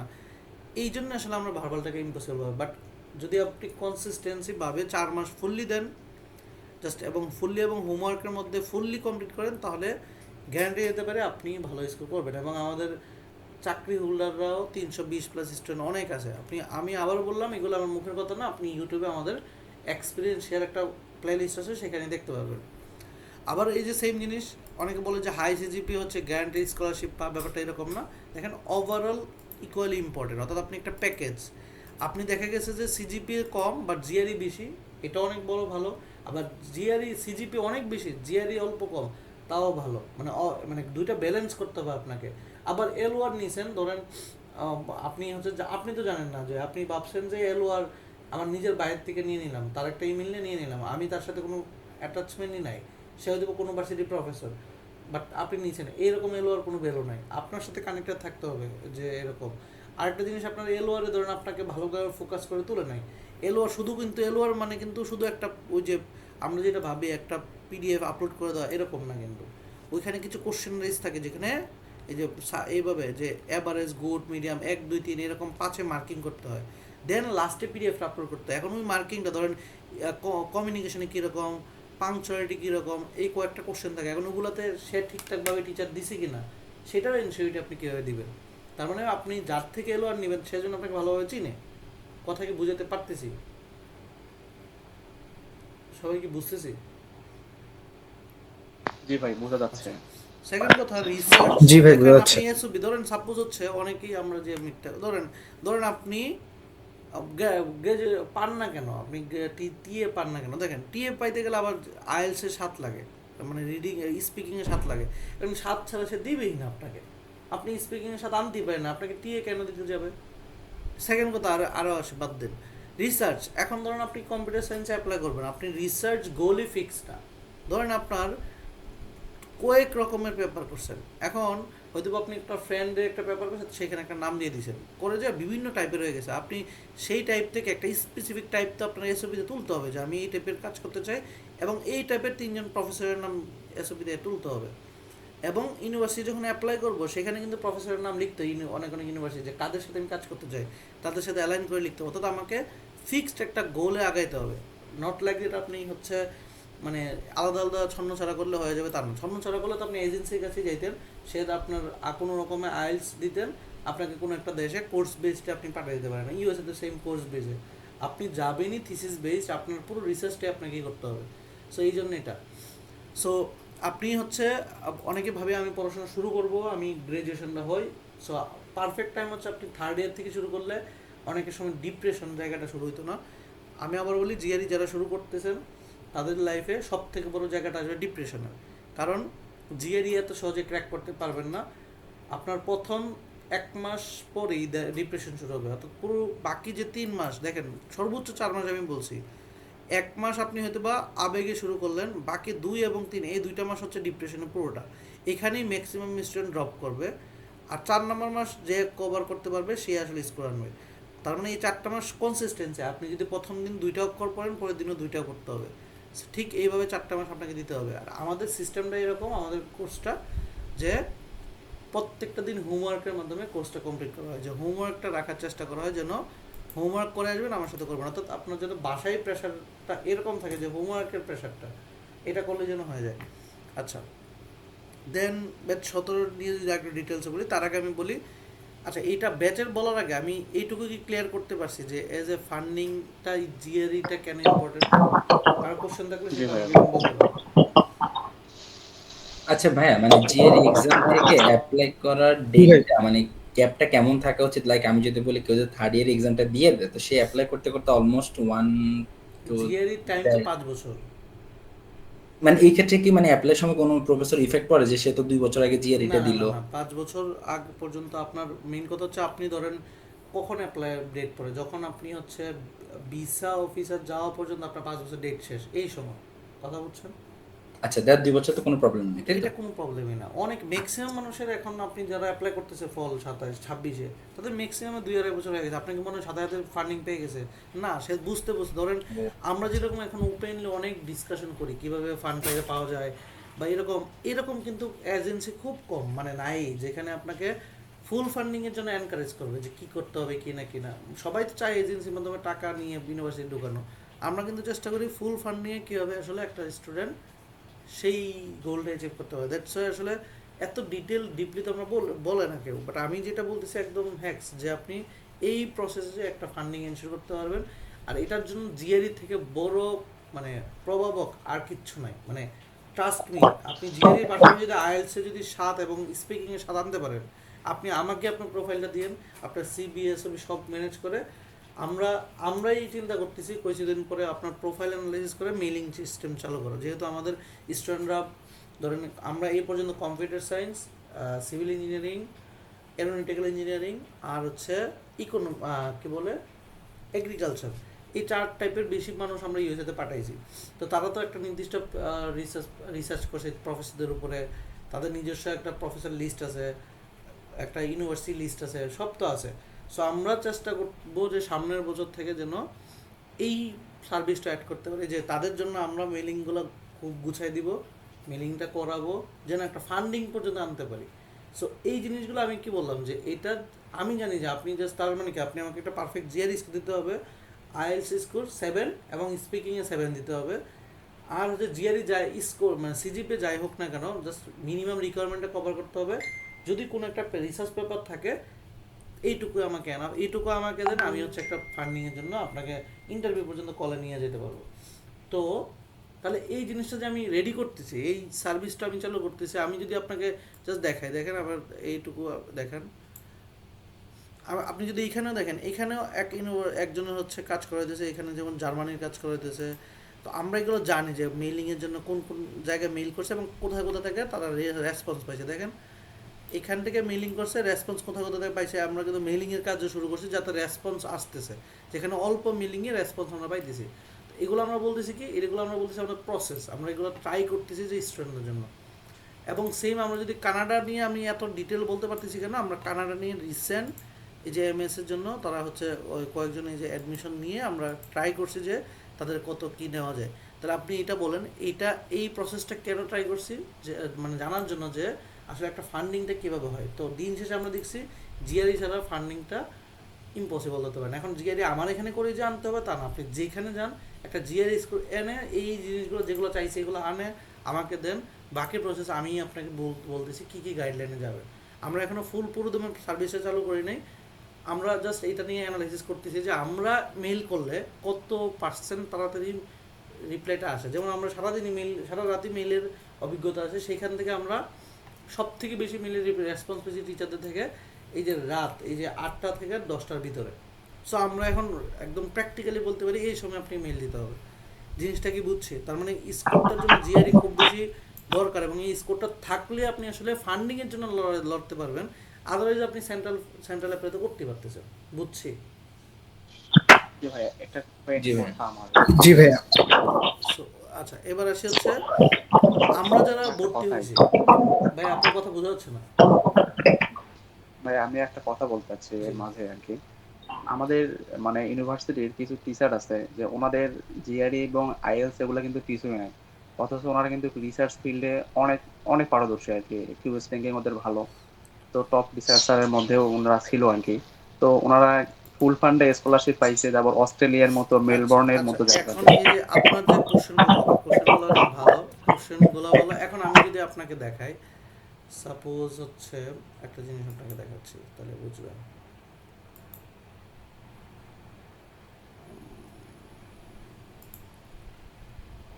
আচ্ছা, স্ক্রিন দেখা যায়? স্ক্রিন তো দেখা যায় নাকি? হ্যালো? জি ভাইয়া। আচ্ছা দেখেন, আমরা এই যে ওনার আমরা লেটেক্স হচ্ছে সিভিটা করা হয়েছে, এই যে একজন টিচারদের ক্ষেত্রে সুবিধাটা কি হয়, তাদের সিজিপিটা ভালো থাকে, তার রিসার্চ বা টিচিং এক্সপিরিয়েন্সটা থাকে, যেখানে টি এর জন্য হয়ে গেছে, টি এ হবেই, তার দুই একটা পেপার থাকেই, আর এ হবেই। এবার আসে তার জিআরই যদি চিন্তা করে, জিআরই বাকিদের থেকে তুলনামূলকভাবে কম, কম কিনা? কম। সো ভাই জিআরই নাই, বাকিদের জিআরই থেকে নাই। কম, তারপরেও এখন উনি কিন্তু আইওয়া স্টেট ইউনিভার্সিটিতে প্রফেসর মানে পিএইচডি হিসেবে গেল ফল 25-এ। আচ্ছা এখন আমি বলি কেন, কারণ হচ্ছে যে ধরেন আপনি এই যে টিচার হলে আপনার কাছে যে যে সুবিধাগুলো ছিল, যেমন আপনি টিএ আর এর জন্য প্রফেসররা তো ইজিলি টু গ্যাচ করতে, সে তো অলরেডি পড়ায়, তাকে টিএ দিতে কি সমস্যা? তার সে আর টিচার হইতে গেলে তারা অবশ্যই সিজিপি বেশি লাগে। তো তাদের সাথে কি আপনার চিন্তা করলে হবে? হবে?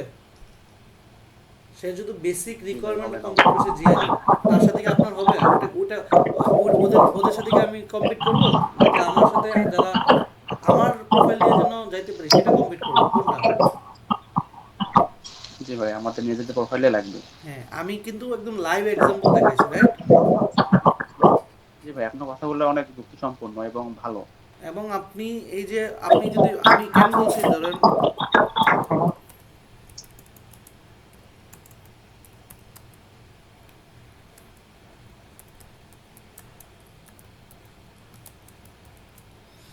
এই যে ফল 25-এর স্টুডেন্ট, হ্যাঁ এই যে ফল পিএইচডি স্টুডেন্ট, ঠিক আছে? সো এটা হচ্ছে যদি চিন্তা করেন এরা টিচার ছিলেন, এখন টিচার মানুষের সাথে টিচারদের যে রিকোয়ারমেন্ট, টিচার হইতে গেলে তারা এমএসসি লাগতেছে, বিএসসি হয়ে যেতেছে, আমাদের অনেকে আছে এখানে এমএসসিও করিনি।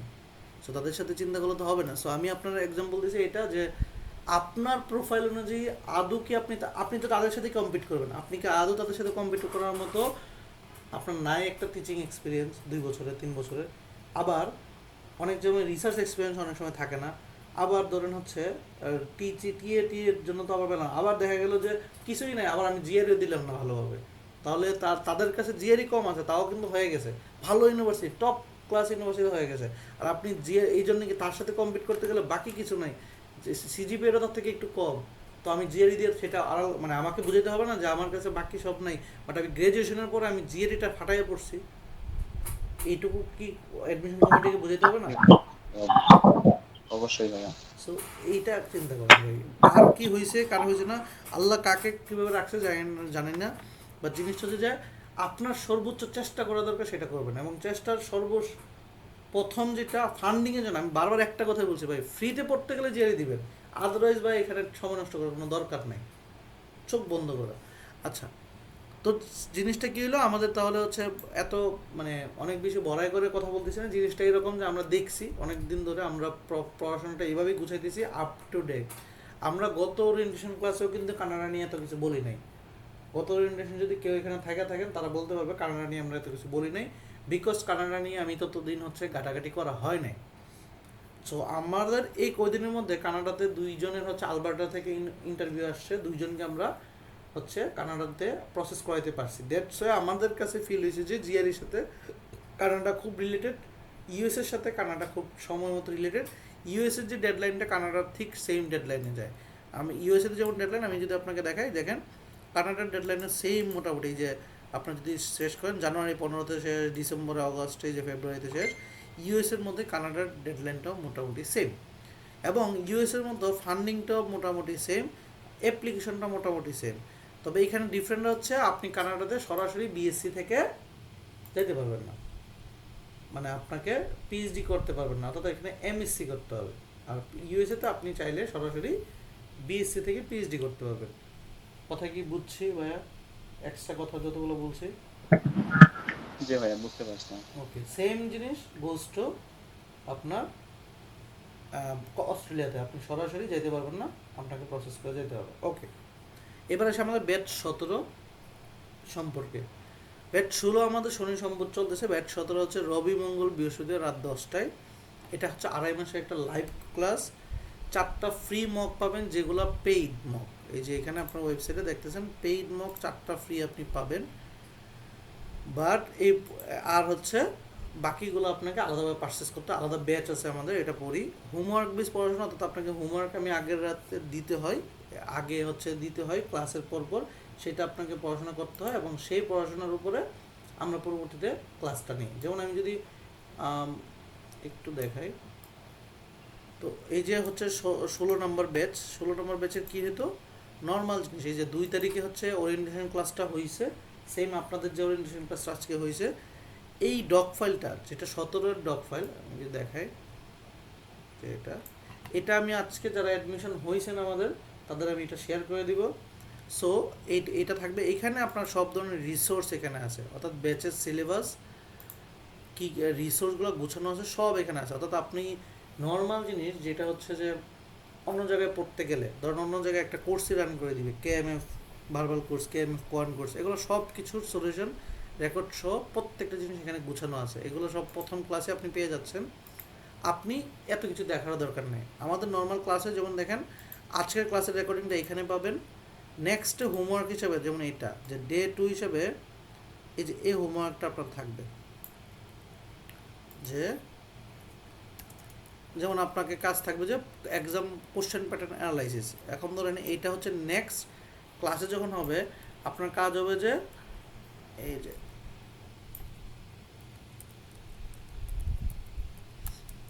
কিছু না, কাজ হবে যে ভাই এই যে ডকুমেন্টটা আছে এই ডকুমেন্টটা দেখে এই ভিডিওটা একবার জাস্ট দেখে আসা। তাতে হবে কি, এই ভিডিওটার মধ্যে অলরেডি কি আছে ডিসকাশন করা আছে, what is GRE question pattern, কীভাবে কত টাইপের জিআরই কোশ্চেন আসে, সব একটা বেসিক আইডিয়া এখান থেকে নিয়ে আসা। ক্লাসে আমরা কী করি, সেম জিনিসটাকে আবার রিপিট করি, গুছিয়ে পড়াই, বর্তমানে আপডেট কী আসে সেটা পড়াই। তাতে হয় কি যে আপনার হচ্ছে জিনিসটা ডাবল হইতেছে, রিপিট হইতেছে, এবং হচ্ছে আপনি হোমওয়ার্কের মাধ্যমে শেষ হইতেছে। সেম গোছটা দেখেন পরবর্তীতে কোয়ান্ট ক্লাস হয়, কোয়ান্টের হোমওয়ার্ক দেওয়া হয়। হোমওয়ার্ক হিসাবে আমরা বাসায় কিছু করতে বলি, যেটা হচ্ছে 5 কী, কেন এগুলো আসলে আমরা নেক্সট ক্লাসে যাবো, আজকে এত ডিটেলসে যাব না, এটা দিয়ে। আর ক্লাসে আমরা আসলে কেএমএফ করে এবং ডিসকাশন, সেম একদিন ভার্বাল একদিন কোয়ান্ট, এরকম করে 20টা ক্লাস হবে। সো এইভাবে আপনাদের প্রসেসটা যাবে। এবং হচ্ছে কমিউনিকেশনের জন্য মেসেঞ্জার গ্রুপ আমরা মেনটেন করি, মেসেঞ্জার গ্রুপে আপনারা হচ্ছে একজন কথা বলতে পারবেন, আমরা সেখানে ডিসকাশন করি। রিসোর্স শেয়ারিং বলতে আমরা একটা হোয়াটসঅ্যাপ গ্রুপ মেনটেন করবো, সেখানে আপনাদের ক্লাস লিঙ্ক, হোমওয়ার্ক সব কিছু পাবেন, গুগল ডক্সও পাবেন, এই যে ডক্স যেটা বললাম সেখানে হোমওয়ার্কটা পাবেন, আর হচ্ছে নর্মালি প্র্যাকটিস। সো আমাদের কোর্সে যদি চিন্তা করেন, আপনারা রেগুলারলি রবি মঙ্গল বৃহস্পতিবার, মঙ্গল বৃহস্পতিবার হচ্ছে ক্লাস হবে। আপনি একটা ক্লাসের পরে পরবর্তী ক্লাসের হোমওয়ার্কটা পাবেন। আপনাকে অন্য ধরনের কোনো টেনশন করতে হবে না, জাস্ট হোমওয়ার্কটা কমপ্লিট করতে হবে। এখন হোমওয়ার্কটা কতদিনের, মানে কীভাবে, আপনি কোয়ান ক্লাসের পরে ভার্বাল ক্লাসে হোমওয়ার্ক পাবেন। আর আমি গ্যারান্টি দিচ্ছি আপনাকে আসলে আমার সাথে থাকতে হবে এই 2.5 মাসও না, আপনি যদি জাস্ট 1.5 মাস আমার সাথে থাকেন, তাহলে আপনার কি হবে, সিলেবাসটা কমপ্লিট হয়ে যাবে। মানে কি সিলেবাস পড়তে হবে জিআরইর, ভার্বাল, কোয়ান্ট, এডাব্লিউ, তিনটাই সিলেবাসটা কমপ্লিট হয়ে যাবে। অর্থাৎ এরপরে আপনি আপনার মতো করে নিজেকে অনেক বেশি পরিমাণে এক্সপ্লোর করতে পারবেন যে কি করতে হবে কি না। বাট আমি এই 1.5 মাসে চোখ বন্ধ করে ব্লাইন্ডলি আমাকে বিশ্বাস করতে হবে। যারা আমাকে বিশ্বাস করতেছে তারাই স্কোর আনতেছে। এখন আপনি যদি বিভিন্ন জায়গায় মুখ দেন বা সুইচ করেন, যে এই ভাইয়া বলছে এই বই পড়তে, ওই ভাইয়া বলছে ওই বই পড়তে, তাহলে আপনার আসলে স্কোর আসবে না। মানে আপনি 2 বছর পরীক্ষা বসতে পারবেন না। আপনি গ্যারান্টি লিখে রাখেন, এই ভিডিওটা হচ্ছে প্রমাণ। আপনি বিভিন্ন জায়গায় যান, যে এসে বলেন যে ভাই আমার তো কিছুই হয়নি, কারণ অনেকে অনেক কিছু বলবে। সো আপনি ব্লাইন্ডলি যে কোনো মেন্টরকে জাস্ট 2টা মাস 3টা মাস, সে যত মাস নেই, বাট আমি নেই 1.5 মাস। 1.5 মাসের মধ্যে পুরো সিলেবাসটা আমি কমপ্লিট করে দিই। সিলেবাসের পরে বাকি 1.5 মাস হচ্ছে, বাকি 1.5 মাস বা 2.5 মাস যেটা হয়, সেটা হচ্ছে আমরা প্রবলেম ডিসকাশন করি। অর্থাৎ আপনার যত ধরনের প্রবলেম, পাশাপাশি আপনাকে মকে মানে যাইতে বলি। এ হচ্ছে আমাদের ব্যাচের রিসোর্সগুলো। অর্থাৎ হোমওয়ার্ক করে করে আসতে হয় প্রত্যেকটা। যারা যারা হোমওয়ার্ক করে তারা আসলে ভালো করে। স্টাডি ম্যাটেরিয়াল হিসেবে আমরা কি পড়াই, এটা হচ্ছে কোয়ান্টের জন্য 5LB আর KMF এবং রিয়াল কোশ্চেন। এখন কোশ্চেন হইতে পারে যারা জানি না যে what is 5LB, what is KMF বা রিয়াল কোশ্চেন। মেইনলি 5LB কি, 5LB হচ্ছে একটা গাইড বই। মেইনলি জিআরই পরীক্ষাটা নিয়ে হচ্ছে আপনার ইটিএস। তো ইটিএস পরীক্ষাটা নিয়ে হচ্ছে জিআরই আমার পরীক্ষা। তো এই যে আমি আবার বললাম, এগুলোর কিন্তু ডিটেল ক্লাস, যে জিআরই টাইম মেনটেন করা, কোন টাইপের কত আছে, অর্থাৎ যারা জিআরই সম্পর্কে কিচ্ছু জানি না তাদের ক্লাসটা পরবর্তী ক্লাসে হয়ে যাবে। অর্থাৎ হোমওয়ার্কটা যেটা দিয়েছি সেই ভিডিওটা দেখে আসবেন, ক্লাসে আমরা ইন ডিটেলসে ডিসকাশন করবো। তো ইটিএস পরীক্ষাটা নিয়ে, তো ইটিএস এর নির্দিষ্ট কোনো নাই, কি বলে, বই নাই যে আমাকে এই বই পড়ো। ইটিএস এ জাস্ট কয়েকটা বই বের করছে, যে বইয়ের মধ্যে তাদের কয়েকটা লাইভ পরীক্ষা আছে। যে ঠিক আছে, আমি এরকম ইটিএস এ যেমন কোয়ান্ট রিজনিং, ভার্বাল রিজনিং বা ইটিএস অফিসিয়াল গাইড, এগুলোতে জাস্ট কয়েকটা পরীক্ষা দেওয়া আছে যে ভাই আমাদের পরীক্ষা এই টাইপের হয়। কিন্তু এই বইটাগুলো আবার অনেক আগে, মানে আপনার ওল্ড জিআরইর সময়। তো আমাদের এই বই আসলে এখন আর খুব একটা দরকার নেই। আমরা যেটাতে যাব সেটা হচ্ছে KMF। এখন KMFটা কি, KMF হচ্ছে চাইনিজ একটা ওয়েবসাইট। তো এই 5LBটা কি, একটা হচ্ছে গাইড বই। গাইড বই কীরকম, যেমন আমরা হচ্ছে আমরা যখন পড়তাম ইন্টারে, বা হচ্ছে আমরা বলতে পারেন যে এসএসসিতে যখন পড়তাম, তখন আমরা কিন্তু লেকচার বা পাঞ্জিরি কিছু বই শুনতাম, গাইড বই, যেখানে কি থাকতো, টাইপ ভিত্তিক কোশ্চেন, এবং সেগুলো হচ্ছে কয়েকটা সমাধান করতে বলতো। বাট এই কোশ্চেনগুলো কখনো কিন্তু মেইন এক্সামের সাথে রিপ্রেজেন্ট করতো না, মানে লেভেলও রিপ্রেজেন্ট করতো না, কিচ্ছু না। বাট টপিকগুলো এক একটা সূত্রের আন্ডারে ম্যাথগুলো থাকতো, যেগুলো দেখলে মোটামুটি হ্যাঁ পারি, সূত্রগুলো পারি, এগুলো জাজমেন্ট হইতো। বাট কখনো মেইন এক্সামের কোয়ালিটির সাথে কিন্তু হইতো না। পাঞ্জিরি বা লেকচারের কোনো কোশ্চেন দেখবেন না প্রিভিয়াস ইয়ার কোশ্চেনের সাথে মিলতেছে। তো সেম এই যে এই গাইড বইটা, এটার নাম হচ্ছে ম্যানহাটানের তার নিজের সবার ডিটেল ডিসকাশনের 6টা বই আছে, 1 থেকে 6, ঠিক আছে। আবার 7, 8 নামে হচ্ছে ভার্বালের বই আছে। তো 1 থেকে 8 বই আছে। আবার এই বইগুলার 1 থেকে 6 যে কোয়ান্ট আছে, কোয়ান্ট তো ম্যাথ, এদের আবার 1500 একটা ম্যাথের একটা বই আছে। এই ম্যাথের বইটাকে আমরা 5LB বলতেছি। এই বইটা পড়লে মোটামুটি সব ধরনের ফর্মুলাগুলো ডিসকাশন হবে, কিন্তু মেইন এক্সামে এই কোয়ালিটির কোনো ম্যাথ হবে না। কোয়ালিটির মানে ডিফিকাল্টি, কথা কি বুঝতে পারছি? 5LBটা কি এটুকু বুঝছি? কেউ একজন রেসপন্ড করেন, 5LB কি বুঝছেন? জি ভাইয়া, বুঝতে পারছি। ওকে, সো 5LB থেকে পরে কেউ যদি পরীক্ষায় বসে, সে কখনো কোয়ান্টে, যদি কোয়ান্ট ধরেন, শুধু কোয়ান্টই বললেন, সে কখনোই 160 পাবে না, 170 সে কখনোই পাবে না। কেন? এখন যদি কেউ পেয়ে যায়, ভাই সে এক্সেপশন, সে আগে পড়ছিল কোন না অন্য কিছু পড়ছিল, আইবি এর জন্য পড়ছিল, এটার জন্য, বাট কখনোই সরাসরি 5LB পড়ে সে পরীক্ষায় বসলে এটা পাবে না। কারণ বর্তমানের level quality huge different. That's why আমাদের 5LB-টাও আমরা কিন্তু কিসে পড়ি, কীভাবে পড়ি, আমরা হোমওয়ার্ক দিই যে ভাই বাসায় 2টা চ্যাপ্টার 5LB পড়ে আসেন, এবং এটা সাপোর্টিং ভিডিও দিয়ে দিই আমাদের যে আপনি বাসায় হোমওয়ার্কের টপিকগুলো করে আসেন। আমরা ক্লাসে আসার পরে আর 5LB পড়ি না ভাই। ক্লাসে আসার পরে আমরা বেসিক আবার ডিসকাশন করি যে এই চ্যাপ্টারে কী কী সূত্র ছিল, সূত্রগুলা দেন আমরা যেটা প্র্যাকটিস করি সেটা হচ্ছে কেএমএফ এবং রিয়াল কোশ্চেন। এবার আসি কেএমএফ কি। কেএমএফ হচ্ছে ভাই একটা চাইনিজ ওয়েবসাইট, যে ওয়েবসাইটে বর্তমানে বিভিন্নভাবে পরীক্ষা আসছে, মানে মোটামুটি আসছে গোছানো মোছানো, বা বিভিন্ন ম্যাথ, এই ম্যাথের হচ্ছে এখানে থাকে। এখন কোশ্চেন করতে পারেন যে এখানে এই কোশ্চেনগুলো আসলো কীভাবে, ইটিএস যেহেতু দেয় না। এটা হচ্ছে চাইনিজদের আসলে গুণ, যে তারা চুরি করতে পারে ভালো। সেটা কি, হোম জিয়ারি নামে একটা সিস্টেম আছে, যে ওই বাসায় বসে আগে যে করোনার সময় কী হতো, যে করোনা দেখায় যে আমরা হোম জিয়ারি দিতে পারতো বাসার মধ্যে, তারা কি করে এরকম হোম জিয়ারি সিস্টেমের মধ্যে পরীক্ষা দিয়ে এই কোশ্চেনগুলোকে ক্যাপচার করে, এই কোশ্চেনগুলোই তারা মোটামুটি এখানে ও গোছালোভাবে মোটামুটি যেভাবে পারে গুছিয়ে দিয়ে রাখছে। তার মানে এই কোশ্চেনগুলো বর্তমান রিয়েল এক্সামের সাথে মোটামুটি রিলেট করা যায়। কিন্তু অনেক কোশ্চেন, যেহেতু অনেক চুরি টুরি আসে, অনেক কোশ্চেন থাকে রিলেট করা যায়।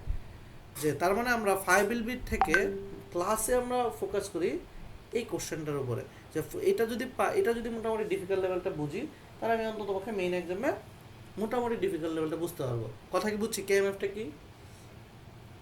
জি ভাইয়া বুঝতে পারছি।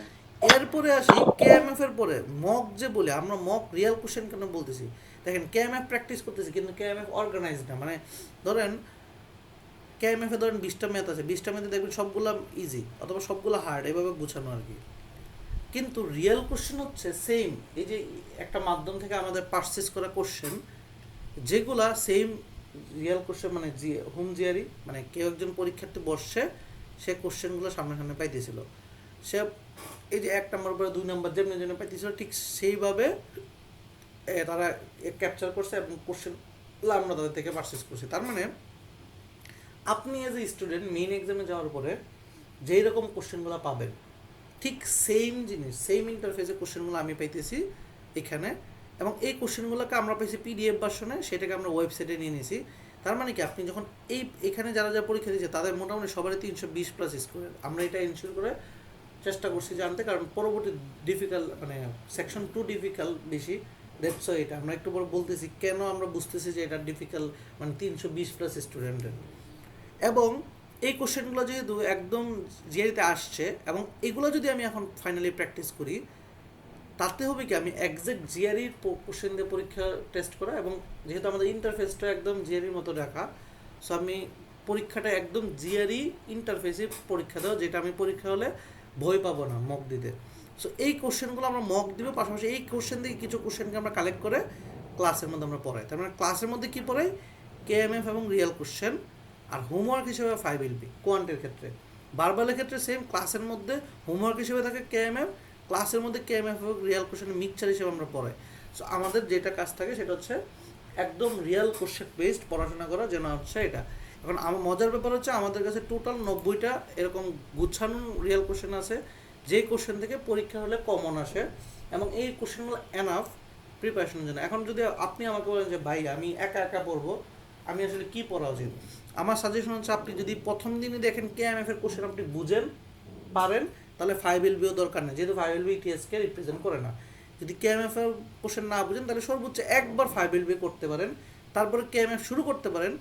আপনি যখন দেখেন যে সিলেবাসটা গুছাই গেছে, একটা সিলেবাসও থাকে নির্দিষ্ট, টপিক সব গুছা গেছে, তাহলে তারপর কেএমএফও দরকার নেই, 5LB দরকার। এই রিয়েল কোশ্চেন যেটা 90টা, সেটা এমনভাবে পড়েন প্রয়োজন 3বার রিভিশন দেন, যেন এটার থেকে যে টপিক আছে এই টপিকের বাইরে তো জীবনও আসবে না, এই ডিফিকাল্টির বাইরে এখনও পর্যন্ত চেঞ্জ হয় নাই, হবে না।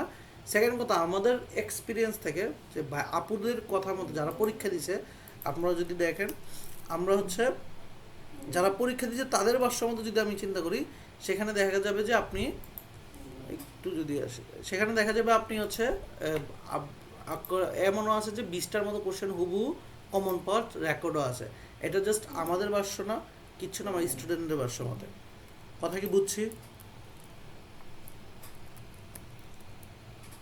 এইটুকু বুঝছেন? জি ভাইয়া বুঝতে পারছি। সো এটা আমাদের প্রকাশনা। আপনি আমাদের ইউটিউবে যান, ইউটিউবে দেখবেন প্লে লিস্টে যে আপনারা একটু গল্পগুলো শুনেন, এগুলো হচ্ছে আপনাদের ক্ষেত্রেই ভালো লাগবে। আমি এগুলো কোনো প্রমোশনাল না, এগুলো জাস্ট সবার এক্সপিরিয়েন্স ভিডিওটা এটা। এই যে এখানে দেখেন প্রায় 27 জনের এক্সপিরিয়েন্স আমি শেয়ার করে রাখছি। এই যে এখানে দেখেন, এই যে কেউ কেউ হচ্ছে 290 ছিল সবসময়, সে 315 পেয়েছে। প্রত্যেকজন স্টুডেন্ট আমার, একদম কোনো ফেক না, কিচ্ছু না। এমন আছে যে 320 এই যে শোনা। তারপরে এখানে যদি দেখেন মানে হুবু অনেক কোশ্চেন কমন পাওয়া, এইসব আপুদের গল্প ঠিক শুনবেন। আছে। সো তারা আমাদের সাথে বলা অনেক বলা দিন আছে, এই আপু হচ্ছে আমাদের সাথে অনেক দিন পড়াশোনা করছে। সো এই জিনিসগুলো শুনলে আপনাদের মধ্যেই আসলে মানে এমন না যে আমার এখানে ভর্তি হতে হবে, জিনিসটা হচ্ছে আপনারা বুঝবেন যে তারা আসলে কি পড়ে, কিভাবে পড়ে এই স্কোরটা পাইছে। তো তাদের নিজস্ব একটা স্ট্র্যাটেজি থাকে, সেই স্ট্র্যাটেজিগুলো গল্পগুলো এখান থেকে আপনারা পাইতে পারেন। সবার স্কোর আছে এখানে 315, দেখেন 333 পর্যন্ত আসে, 331, 333 সবার আছে গল্প। এই যে 331-এর গল্প আছে, 327-এর গল্প আছে, হিউজ পরিমাণ গল্প আছে যেগুলো আপনাকে আপনাকে মোটিভেট করবে। এবং গতকালকে উনি 317 পাইছে, ওনার গল্পগুলো শুনেন, মোটিভেট করবে আপনাদের যে একটা জিনিস জানার জন্য বা শেখার জন্য। সো এটাই। তো আপনি যদি নিজে পড়েন ভাই, আপনার কেএমএফ এর লেভেল থাকলে আপনি এখন শুধু রিয়েল কোশ্চেন 90টা ভালোভাবে পড়ে যেদিন দেখবেন রিয়েল কোশ্চেনে যত পাইতেছেন অ্যাভারেজে মেইন এক্সাম ঠিক ততই পাবেন। কারণ ওইগুলো তো একদম এক্সাক্ট কোশ্চেন একটা স্টুডেন্ট পাইছে মেইন এক্সামে, বাট অন্যগুলো তো এত গোছানো না। সো আমাদের কোশ্চেনগুলো এইভাবে পড়া হয়। অনেকের হলো ভোকাবুলারি কোশ্চেনে ধরে ভাই, অনেক আমরা তো নাম শুনছি গ্র্যাগমেট ভোকাবুলারি বা এটা। আমরা আসলে গ্র্যাগমেটটাকে এইভাবে পড়তে বলি না, বিকজ অফ হ্যাঁ গ্র্যাগমেটটা তো সে তার একটা লিস্ট করছে যেগুলো থেকে পড়েন। কিন্তু আপনি যেটা চিন্তা করেন, আমরা যে কোশ্চেনগুলো বর্তমানে আসতেছে, রিয়েল কোশ্চেন আসতেছে, যে ভোকাবুলারি আমি দেখতেছি যেগুলো ইটিএসকে রিপ্রেজেন্ট করতেছে, সেই কোশ্চেন ভোকাবুলারি যদি আমি স্পেসিফিকভাবে পড়ি, আমার তো গ্র্যাগমেন্টের কোনো প্রয়োজন পড়তেছে না। তো দ্যাটস ওয়াই আমাদের নিজস্ব একটা এসিপিআর শিট আছে, যেটার ওয়ার্ডগুলো আপনি যদি পড়েন, সেগুলো যদি করেন, এগুলো প্রত্যেকটা রিয়েল কোশ্চেনের রিপিটেড এসিপিআর, যেগুলো হচ্ছে মিনিং সহ। এবং অনেক জায়গায় দেখবেন আমাদের ভার্বাল কিন্তু মানে কোশ্চেন টাইপ কিন্তু অনেক রকমের আছে, আমরা ডিটেলসে যাইতে পারতেছি না বিকজ আজকে প্রথম ক্লাস। ভার্বালের যে একটা পার্ট আছে, কোশ্চেন টাইপ আছে সেন্টেন্স ইকুইভ্যালেন্ট, এটা কি জানি না সবাই? জি ভাইয়া জানি। সো সেন্টেন্স ইকুইভ্যালেন্স কি হয়, একটা ওয়ার্ড আর একটা পেয়ার আনসার করতে হয় না, হয়তো? আচ্ছা, এখন ধরেন আপনি যে কোনো একটা পেয়ারে গেলেন, ধরেন অ্যাবাউন্ড, এটার যদি আমি পেয়ার চিন্তা করি, সিনোনিম চিন্তা করি, আমার অনলাইনে অনেক সিনোনিম পাবো, অনেক। কিন্তু এই পেয়ারটা কোনটা জিআরিতে আসছে বা জিআরিতে আসবে, আমি তো সবগুলো তো মুখস্থ করতে পারবো না। আমি অ্যাবাউন্ড মানে হচ্ছে ধরেন হচ্ছে আমি পড়ে ফেলছি শুধুমাত্র টিম বা হচ্ছে ফ্লোরিশ। এখন পরীক্ষা হলে আসছে অ্যাবাউন্ডের সাথে প্লেন্টিফুল। এখন আমি তো এটা মনে ছিল না বা আমি পড়ি নাই, সো মানে আমি এটা ওভারকাম করবো কীভাবে? এটা বড় একটা বিগ ট্র্যাপ। এইটা হচ্ছে দেখবেন গ্র্যাগমেন্টও কিন্তু এই শীটটা প্রকাশ করে না। তারা হচ্ছে ঠিক আছে আপনি 28টা 30টা সেট বা 36টা সেট আপনি মুখস্থ করলেন, মিনিং মুখস্থ করলেন, কিন্তু পেয়ার মিলে থেকে আপনি ভাবতেছেন আল্লাহ এটার পেয়ার কি ওটার পেয়ার কি, বুঝতেছেন না। দ্যাটস আমরা একদম স্পেসিফিক অ্যাটাক করি, সেটা হচ্ছে যে ভাই কার সাথে কে জিয়ারিতে আসছে এই পর্যন্ত, যে তার পেয়ার হিসাবে, এর বাইরে তো আসছে না বা আসে না, ওদেরকে একসাথে করে আমরা একটা শীট দিই স্টুডেন্টদের। সেই শীটটাই পড়তে হয়, যেটা মিনিং সহ পড়লে মেইন এক্সামে আপনি 100% ভুকাব নিয়ে আটকাবেন না। তার মানে ক্লাসে আমরা কি শিখবো, ক্লাসে শিখবো ভুকাবগুলো ধরেন পারি, কিন্তু আমরা যেটা পারি না সেটা হচ্ছে কি, যে লজিক। তো আমরা লজিক বিল্ড আপ করা শিখবো, লজিক শিখবো যে কীভাবে সলভ করতে হয়। যেদিন আমাদের ভোকাবুলারি শেখা হয়ে যাবে, সেদিন থেকে আমরা লজিক দিয়ে যেন আমরা পারি। তার মানে রিয়াল কোশ্চেনে যতগুলো ওয়ার্ড আছে সেগুলো পারলে হইতেছে, এসিপিআর শিটে পড়লে আলটিমেটলি রিয়াল কোশ্চেনের ওয়ার্ডগুলো পড়া হয়ে যাবে। সো দুইটা একটি পরিপূরক। আপনি যাদের হচ্ছে শুধুমাত্র গ্র্যাগমেট নিয়ে ওয়ার্ড মুখস্থ পারি, তাদের জিজ্ঞাসা করেন আমার ওল্ড যে কোনো একটা স্টুডেন্ট যে এসিপিআর শিট পড়ছে, দেখবেন তার ওটো আপনার থেকে বেশি এক্সাম কোশ্চেন মানে আপনি সে হচ্ছে ভালো পারতেছে, বিকজ সে আসলে ওই কোশ্চেনের সে পেয়ারটাই সাথে সাথে জানে যে এটার পেয়ার হচ্ছে এটাই। কারণ আর আপনার ক্ষেত্রে ভাবতে হইতেছে এটার মিনিং এটা, ওটার মিনিং এটা, এটা কি আসলে এটার পেয়ার কিনা, ডিফারেন্টটা কি বুঝাইতে পারছি? জি ভাইয়া বুঝতে পারছি। সো এইগুলো হচ্ছে আপনাদের। এবং আমরা কিন্তু ওয়েবসাইটে আবার একটু ফ্রিতে আপনাদের একটা জিনিস রাখছি, সেটা হচ্ছে যে ওয়েবসাইটে যখন লগ ইন করবেন ডান পাশে একটা জিনিস পাবেন ভোকাবুলারি। এখানে আমরা হচ্ছে আমাদের যে এসিপিআর শিটটা বা পেয়ারটা, এটাকে আমরা আরেকটু গোছানোর চেষ্টা করছি, যে আপনি চাইলে আপনার একটা অ্যাকাউন্ট খুলবেন, খোলার পরে সাইন আপ করবেন, সাইন আপ করে যেটা হচ্ছে আপনি নর্মাল জিনিস যেটা, যে ওই যে আমাদের যে এসিপিআর শিটটা, এই শিটটাকে সুন্দর করে মিনিং টিনিং সহ এখানে মোটামুটি আমাদের এখানে আছে। আমরা যদি দাঁড়ান,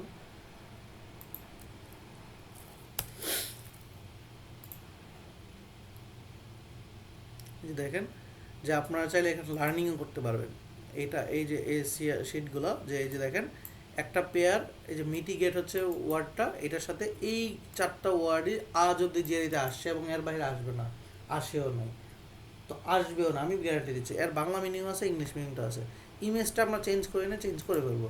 সেম আপনি চাইলে অ্যানোমালের সাথে অ্যাব্রেশন আসে সবসময়, তো অ্যানোমালের সাথে আনইউজুয়াল কিন্তু খুব একটা আসে না, এটাই আসতেছে।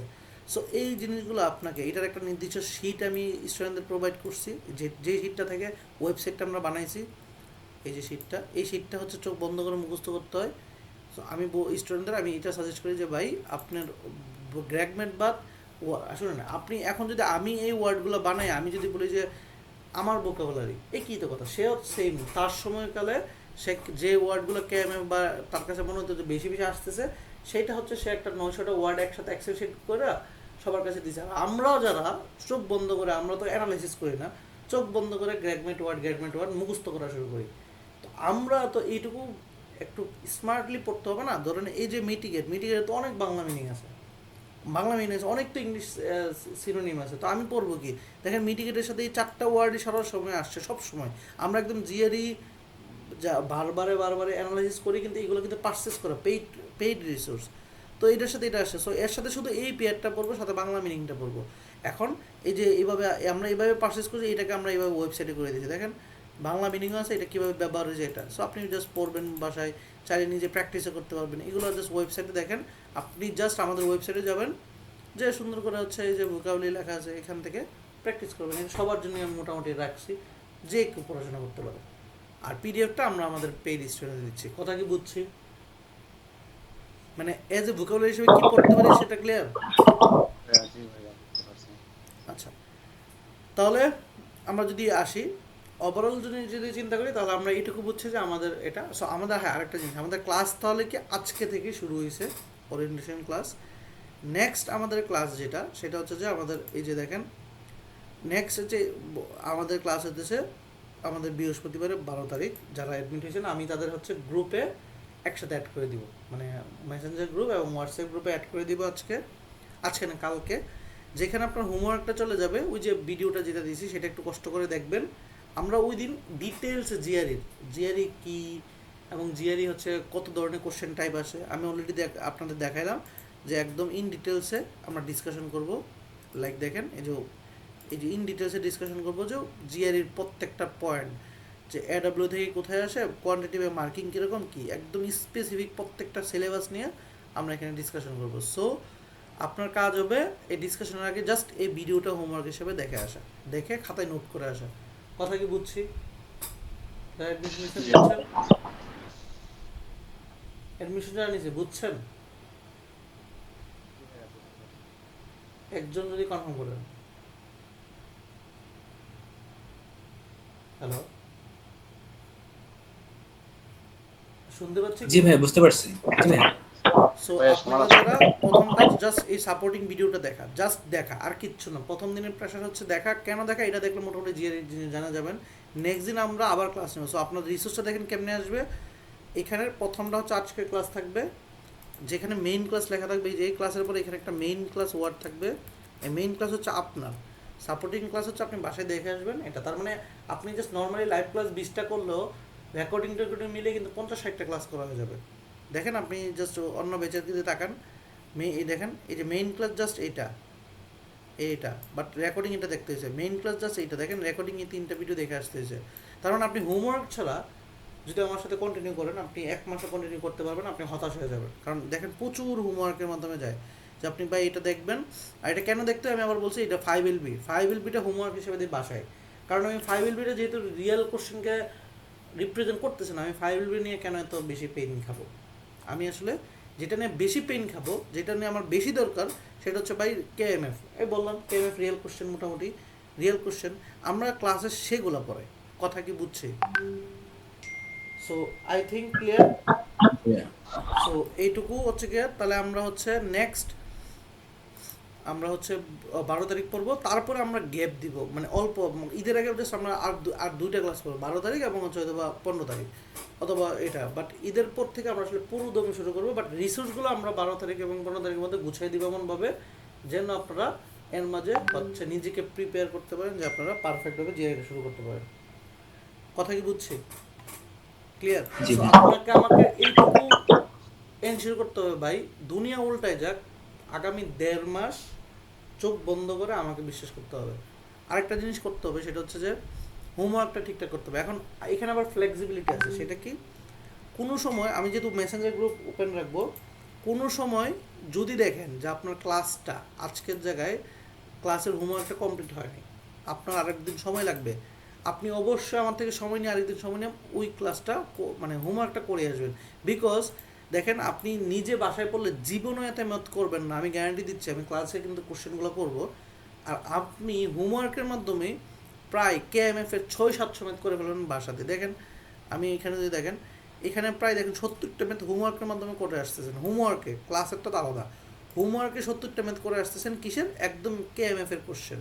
এই যে কেএমএফ এর কোশ্চেন 70টা ম্যাথ করে আসতেছেন, দেন ক্লাসে সেটার প্রবলেম ডিসকাশন করতেছেন। তো আমি যেটা বলতেছি যে ইফ আপনি হোমওয়ার্ক ঠিকঠাক করেন, আপনার 1.5 মাসে আপনার জিআরই গুছাই যাবে। বাকিটা আপনি জাস্ট প্র্যাকটিস করে করে ইমপ্রুভ করবেন, কারণ 1.5 মাসে তো আর সব ভোকাবুলারি শেখা যাওয়া হয়ে যাবে না, কিন্তু 1.5 মাসে আপনার কোয়ান্টের সিলেবাস কমপ্লিট হয়ে যাবে, ভার্বালের কীভাবে সলভ করতে হয় এটা কমপ্লিট হয়ে যাবে।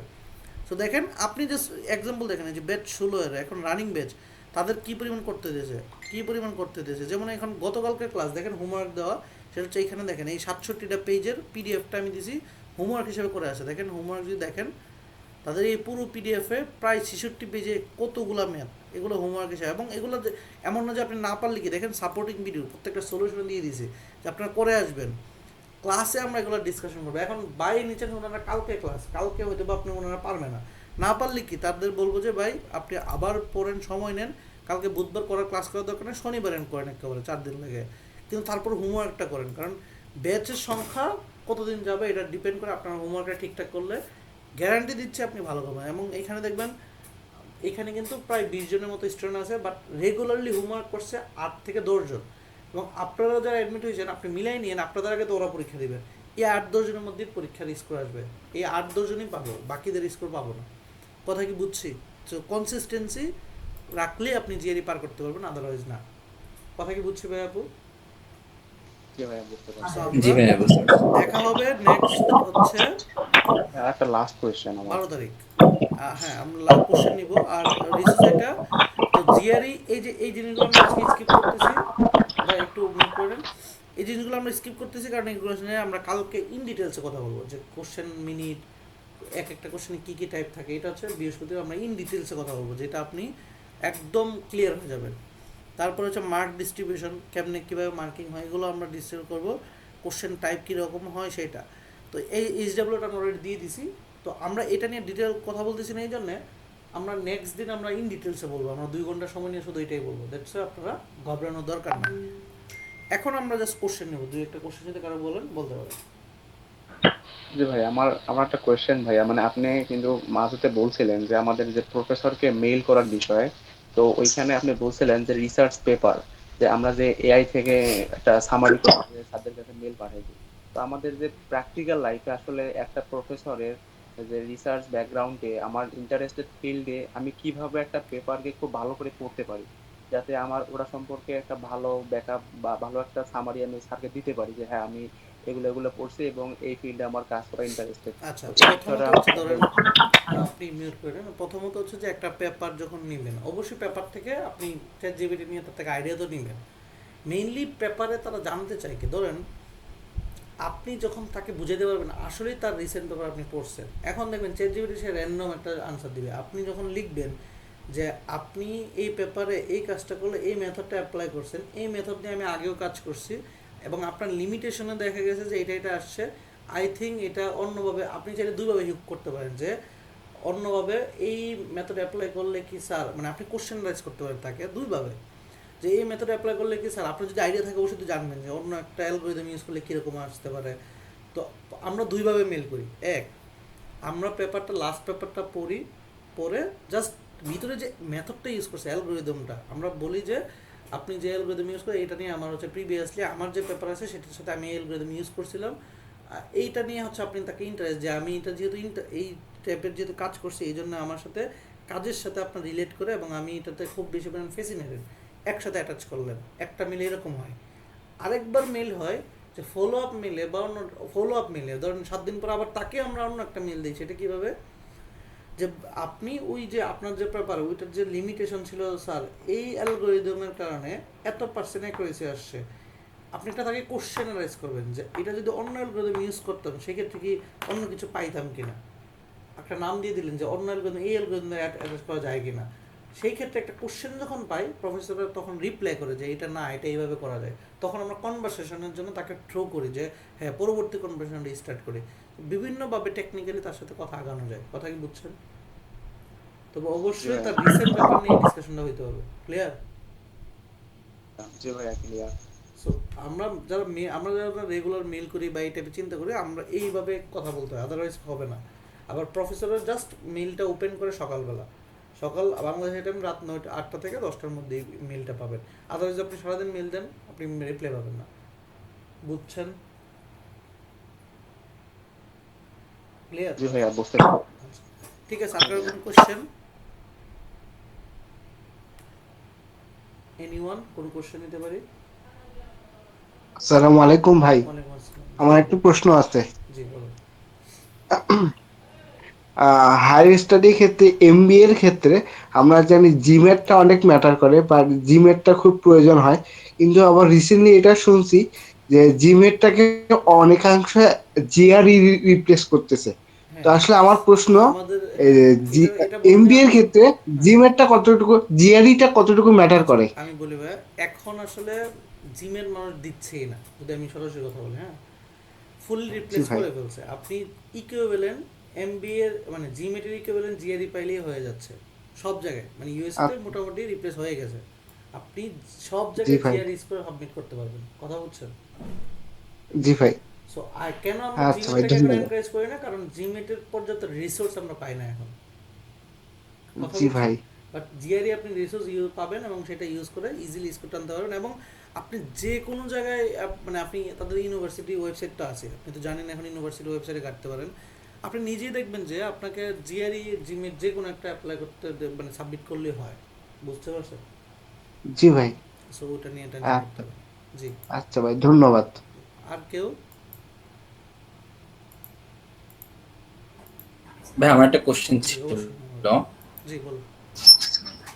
সেটা হচ্ছে যে ফলের তো ক্লাস শুরু হয় অগাস্ট থেকে, তো অনেক ইউনিভার্সিটিতে রেজাল্ট দিতে দেখা গেছে মার্চ বা মে বা জুন পর্যন্ত নিয়ে যায়। তো সেই ক্ষেত্রে যদি অ্যাপ্লাইয়ের সময় বলা হয় যে আমার অগাস্টের আগেই হচ্ছে গ্রাজুয়েশন রেজাল্টটা আমি সাবমিট করতে পারবো, তো সেই ক্ষেত্রে কি প্রফেসর ম্যানেজ বা আপনার কোনো এরকম মানে আমি দেখছেন বলি কাউকে যে আপনাকে, ম্যানেজ করে প্রফেসরকে সে মেল চলে দেওয়ার জন্য গেছে বা সিবি লাগে শুধু, আপনি তো ওইখানে সিবি এবং হচ্ছে তার ইন্টারেস্ট দেখানো পেপারের উপরে, হ্যাঁ সে কিন্তু আপনার অন্য কিছুতে ইন্টারেস্ট দেখাচ্ছে না, সিবি এবং প্রপার রেজাল্টের উপরে। দেন অনেকে আছে ধরেন মানে আইএলস জিআরই কোনোটাই দেওয়া থাকে না, কিন্তু প্রফেসরের সাথে কনভারসেশন কন্টিনিউ হয়ে যায়, পরে প্রফেসর বলে যে ভাই তোমার সাথে আমার কাজে মিলছে, আমি তোমাকে নিতে চাই, কিন্তু তুমি কিন্তু আইএলস অথবা জিআরই স্কোরটা এত আয়না দাও। যেমন আমাদের সাথে এক ভাই ছিলেন, ওই ভাইয়াকে বলছিল আইএলস স্কোর হচ্ছে 6.5 লাগবে, উনি 6 আনছিল, পরে আবার দিয়ে 6.5 এনে উনি গেল। আবার জিআরই একজনে যে আপুর কথা বললাম উনি মানে সবই হয়ে গেছে, বাট প্রফেসর বলছে যে তুমি একটা জিআরই দাও কোনো রকমে, পরে উনি আসছিল আমাকে রিকোয়েস্ট করলো, পরে আমরা প্রসেসে ওনাকে, বাট উনি পড়ছে 2 মাসে মোটামুটি 305 নিয়ে অ্যাপ্লাই করে ফেলছে। তো এরকম মানে আপনি মেলটা স্টুডেন্ট থাকা অবশ্যই দিতে পারবেন, তার পেপারের উপর ইন্টারেস্ট দেখায়। কথা বুঝছেন?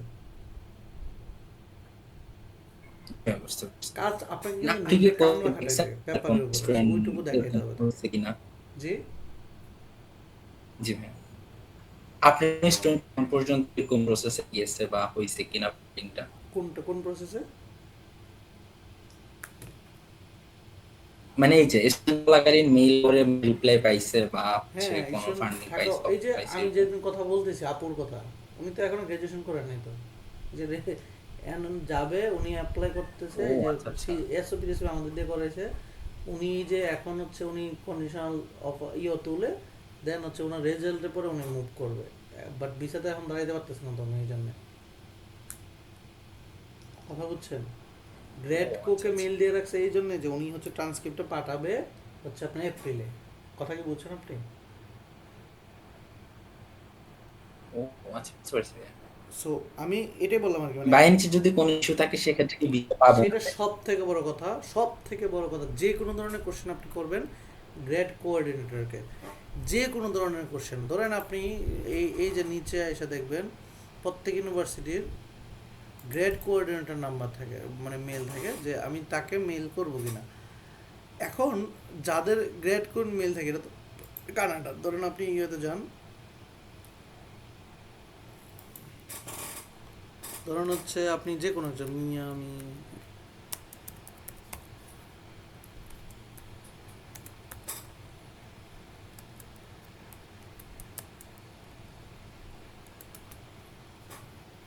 সো গ্র্যাজুয়েট স্কুলে গেলে তাদের নিজস্ব একটা মেল থাকে, আপনি তাকে যে কোনো ধরনের কোশ্চেন করতে পারবেন, মানে আপনি হচ্ছে ফান্ডিং দিবি কি না, না দিলে কত দিবে বা দিলে কি হবে, সব কিছু। এই যে এই মেলটা, কথা বুঝছেন? ক্লিয়ার আপনি? জি ভাই, বুঝতে পারছি। এই মেলটা আপনি সব ধরনের হুম কোশ্চেন হুম। করতে পারবেন, আপনি সিলি সিলি কোশ্চেন, এটার সাথে আপনার অ্যাডমিশন হবে কি না হবে, খারাপ খারাপ ইফেক্ট করবে, এই টাইপের কোনো সম্পর্ক নাই। আপনি এখানে যে কোনো ধরনের কোশ্চেন করবেন ওপেনলি। বুঝতে পারছি ভাইয়া? যে কোনো আচ্ছা ভাই, হ্যাঁ ইউনিভার্সিটি। বুঝতে পারছি, থ্যাংক ঠিক আছে, আর কারো কোনো কোশ্চেন? ভাই, হ্যালো, জি বলেন। একটু সময় নেই বলে আমি মনে হয় এখানে আমরা যারা আছি তাদের মধ্যে একটু মনে হয় বেশি সিনিয়র আর কি, জি মনে হচ্ছে সবার ছবি টবি দেখে। আমার হচ্ছে 16 সালে জাহাঙ্গীরনগর থেকে ফিজিক্সে অনার্স এবং 17 সালে মাস্টার্স। আমি অলরেডি হচ্ছে আপনার মোটামুটি 6টা ইউনিভার্সিটিতে অ্যাপ্লাই করছি, যা ইয়াতে ইউএসএ তে। যদিও আপনার কথা মতো আপনার সব কথা আমি শুনলাম অনেক সময় ধরেই, একদম প্রথম থেকে এখন পর্যন্ত শুনতেছি। আপনার কথা অনুযায়ী আমার প্রোফাইল অত স্ট্রং না, বিশেষ করে জিআরই আমার নাই। আমি তো প্রায় 50-60টা ইউনিভার্সিটি খুব ঘাটাঘাটি করছি, প্রফেসরদের সাথে আমার মেইলেও কনভারসেশন হয়েছে অনেকবার। তো সেই সুবাদে 6টা ইউনিভার্সিটি আমি আমার প্রোফাইল বেস, যেটা আপনি বলছিলেন প্রথম দিকে যে প্রোফাইলের সাথে ম্যাচ করে কিছু ইউনিভার্সিটি সার্চ করা, তো সেটা আমি সার্চ করে কিছু ইউনিভার্সিটি অ্যাপ্লাই করছিলাম। এই ফলে 2026-এর ফলে আমার শুধু আইএলস এর স্কোর হচ্ছে 6 ছিল। আমি একটা কলেজে চাকরি করি, ফিজিক্সের লেকচারার। আসলে সময়টা দিতে পারি না, হয়ে ওঠে না আর কি। আপনার ওই যে যে কাজগুলো বললেন, ওয়ার্ক মানে হোমওয়ার্ক দেওয়া, আমি তো বাচ্চাদের বহুত হোমওয়ার্ক দিই। আমি নিজেই এখন আপনার এই হোমওয়ার্ক কিভাবে যে করবো সেটাও একটা টেনশন আমার। কারণ আমার হচ্ছে এই মার্চ মাস পর্যন্ত এখনো কোথাও থেকে কোনো ফিডব্যাক আসে না। আপনার কথা শুনতেছিলাম আর আমি যে প্রফেসরদের সাথে আমার কনভারসেশন হয়েছে ওই 6টা ইউনিভার্সিটি, তাদেরকে আবার আমি মেল করলাম মাত্র। আর 2টা ইউনিভার্সিটিতে আমার সামনে সুযোগ আছে যদি আমি চাই অ্যাপ্লাই করার, এই 6 দিয়েই করা যাবে। সেটা হচ্ছে ইউনিভার্সিটি অফ সাউদার্ন মিসিসিপি, আর একটা হচ্ছে আপনার রাইট স্টেট ইউনিভার্সিটি। মে পর্যন্ত ডেট আছে। এখন আমার কি আসলে উচিত অ্যাপ্লাই করা? ওখানে টাকা দিয়ে অ্যাপ্লাই করতে হবে, অপশন নেই কোনো ফি ওয়েভার। আচ্ছা, রিয়েলিস্টিক্যালি হচ্ছে 6-এ ফান্ডিং কোথাও পাইছেন? আমি এখনো তো মানে কোনো ফিডব্যাক এই পর্যন্ত পাই মানে নাই। আপনার মানে তবে আপনি এডমিশন প্রফেসরদের ডিসিশন সাথে হবে আমার হচ্ছে ফুল ফান্ডিং, কমিউনিকেশন। মানে ধরেন হচ্ছে মানে প্রফেসর আরে দিতে পারে সর্বোচ্চ, ফুল ফান্ডিং ক্রস করতে টিএটা লাগে। কথা বুঝছেন?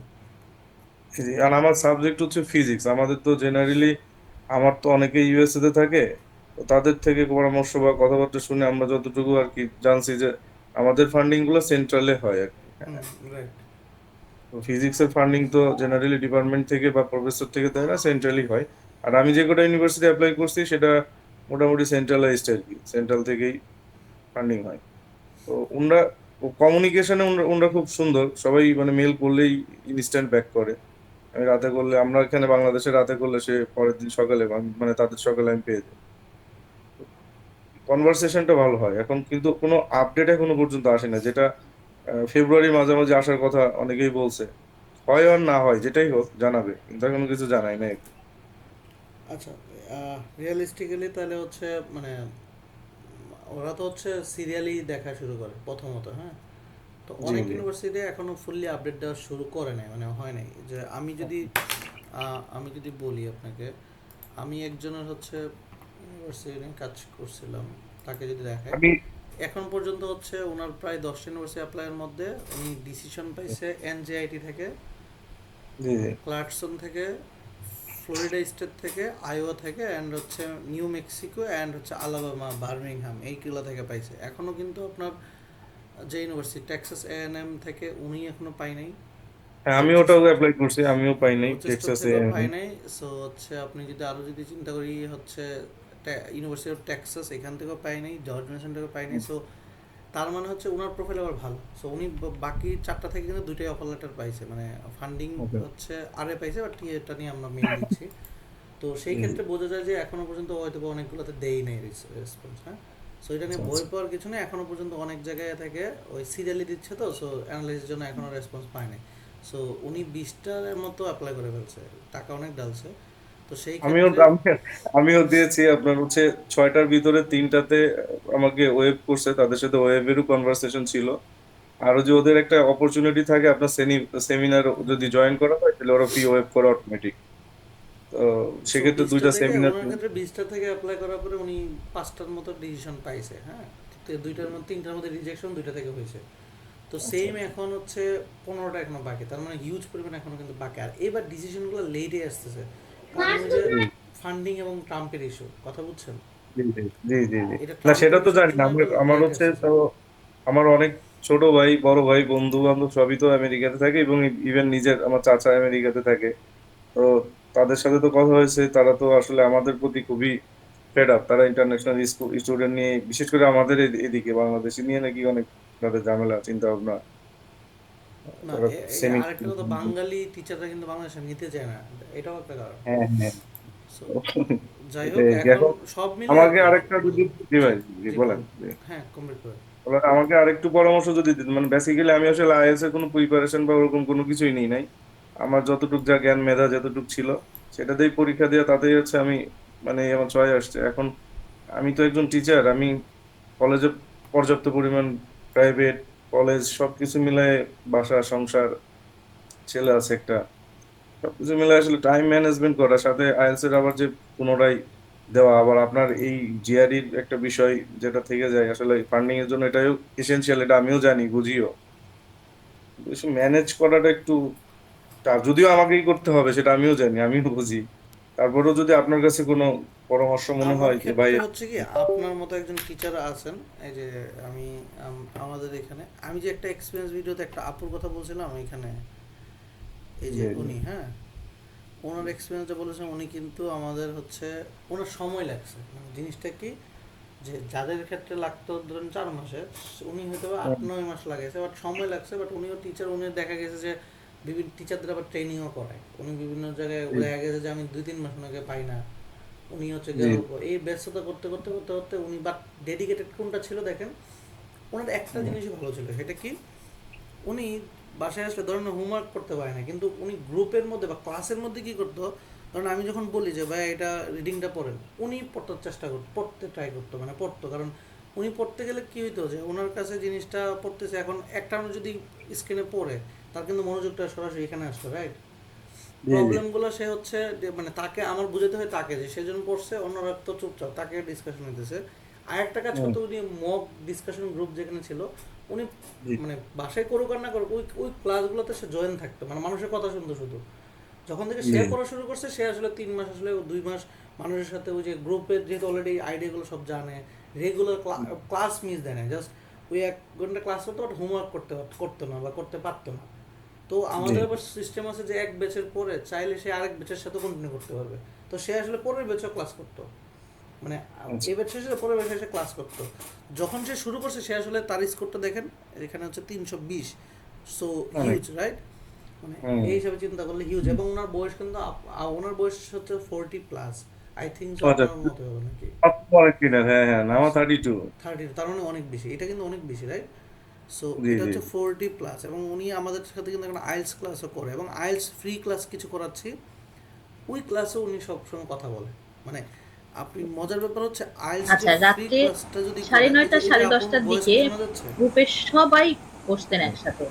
ওই সময়টাই ভয়েসে শোনা একদম যাচ্ছে আপু প্রথম নাকি? দিকে শুধু ভার্বালি করেছি, তারপরে হচ্ছে না, শুনতে পাচ্ছি আচ্ছা না। শুনতে পাচ্ছি না। সো এইখানে এটা জাস্ট এটা ছিল, বাট আমি যদি আরেকটু চিন্তা করি যে আপু এই যে আমরা যে ফ্রি আইএলটিএস ক্লাস করাচ্ছে এখন, মানে উনি আইএলটিএস দিছে, ওনার একটু সময় লাগে, এটা স্বাভাবিক। আইএলটিএস এই আইএলটিএসের যে ক্লাসগুলো করাচ্ছি সেখানে ওনার রেসপন্স, এই যে এই ভিডিওগুলো যখন শুনবেন দেখবেন রেসপন্স পাওয়া যাচ্ছে। এটা গতকালকার ক্লাসও, তার মানে উনি মানে আশা ছেড়ে দেয় না, জাস্ট লেগে আছে। হয়তো বা উনি কিন্তু অবশ্যই। শুরু করছিল আমার সাথে 2024-এর দিকে, এখন 26 সালে উনি জিআরই কমপ্লিট করছে খুব ভালোভাবে। এখন অনেক আইএলটিএসটা নিজে নিজে দিয়ে দিছিল, কিন্তু ওনার আইএলটিএস স্কোর হচ্ছে মেবি 6 আসছে, বাট উনি এখন আবার আইএলটিএসটা পড়তেছে। দেখেন ডেডিকেটেড ভাবে, আমি ফ্রি ক্লাস নিতেছি, ওইখানে একটা ক্লাসে মিস দেয় নাই, থাকতেছে, পড়তেছে। কথা কি আপনাদের বুঝছেন? ক্লাসে জয়েন করার মানে ইয়া কি না ওটা অপশন গ্রুপেই আছে? থাকে, আমাদের গ্রুপে, আমাদের কমিউনিটি গ্রুপে থাকলে অলরেডি আর 3টা ক্লাস, 2টা ক্লাস নিতে হবে ফ্রিতে, তারপর ব্যাচই ওপেন হয় আর কি। তো অলরেডি 4টা ক্লাস হয়েছে। তো ব্যাপারটা আমি জাস্ট এটা বোঝাচ্ছি যে কনসিস্টেন্সি, এবং উনি কি করে ক্লাসের মধ্যে জি, জি। রেসপন্স করাটা, মানে ধরেন উনি হোমওয়ার্ক করতে পারেন কিন্তু ক্লাসে তো রেসপন্স করার চেষ্টা করতেছে, দেন পড়ানো ওনাকে আমার বুঝাই দিতেছে। সো এটা এই টেকনিকটা উনি ভালো বুঝে কেন, কারণ উনিও টিচার আপনার মতো, কলেজেরই, বুঝতে পারছেন? জি, জি। সো দ্যাটস আপনি কি করতে পারেন, হয়তো বা সর্বোচ্চ সময় বেশি লাগতে পারে। ধরেন আপনার অনেকের 3 মাস লাগলো, আপনি প্রয়োজনে অক্টোবরে দেন পরীক্ষাটা, বাট সময় লাগে হইলেও ধরেন এই বেচে ধরেন হোমওয়ার্কটা কমপ্লিট হলো না, আপনি এইটুকু করার আগে আগে হচ্ছে সিলেবাসটা গোছান, তারপরে বেচে শুধুমাত্র হোমওয়ার্ক করেন, মানে আপনি তো অ্যাক্সেস পেতেছেন ফ্রিতে পরের বেচে, তা তো এটা ইউজ অবশ্যই জি। করবেন, মানে আপনি এটার সাথে চাইলে শুরু করতে পারেন। হ্যাঁ, এটার সাথে প্যারালাল আইএলটিএস এর তো ধরেন আমি আপনাদের এই যে ইউটিউবে ভিডিও টিডিও দেখে আর ইউটিউবে নিশ্চিত ভিডিও আমি দেখে হ্যাঁ আইডিয়া পাবে, গুছাবেন, সময় নেবেন, রিসোর্সগুলো ইউটিউবে প্যারালালি আগাইতে পারেন। বাট আমার কথা হচ্ছে যে আপনি যেহেতু একটা ফল সেশন শেষ, রাইট, এখন তো আর এটা নিয়ে কোনো কাজ নাই। না পরের ফল সেশন যেহেতু জিআরই সহই দিবেন, আগে জিআরই দেন, তারপর আইএলটিএস। কারণ যার 6 আছে তার বেসিক লেভেল 6-এ আছে, 6 থেকে 7-এ যাওয়াটা কঠিন, ওইটা কাজ করতেই হবে, এখন করেন বা পরে করেন। কথা কি বুঝছেন? জি জি আর এখন করার থেকে পরে করলে সুবিধাটা কি, আপনার আইএলটিএস স্কোরটা ইনটেক থেকে ভালো যাবে, এবং জি জি জিআরইর পরে আইএলটিএসটা সহজ হয়। কারণ জিআরইর মতো ইংলিশ পড়ার পরে আপনি আইএলটিএস রিডিং নেবেন, ওটা পার করতে পারতেছেন। জি। কথা কি বুঝছেন? ধন্যবাদ জি ভাই। হ্যাঁ, না এটা সেই পরামর্শটা আসলে ভালো লাগলো। ওকে, ঠিক আছে। আর কারো কোনো কোশ্চেন নিতে পারি আমরা? এনিওয়ান, মানে আপনি ভর্তি হন এরকম না, আপনি কোশ্চেন যদি থাকে বলতে পারেন। এনিওয়ান?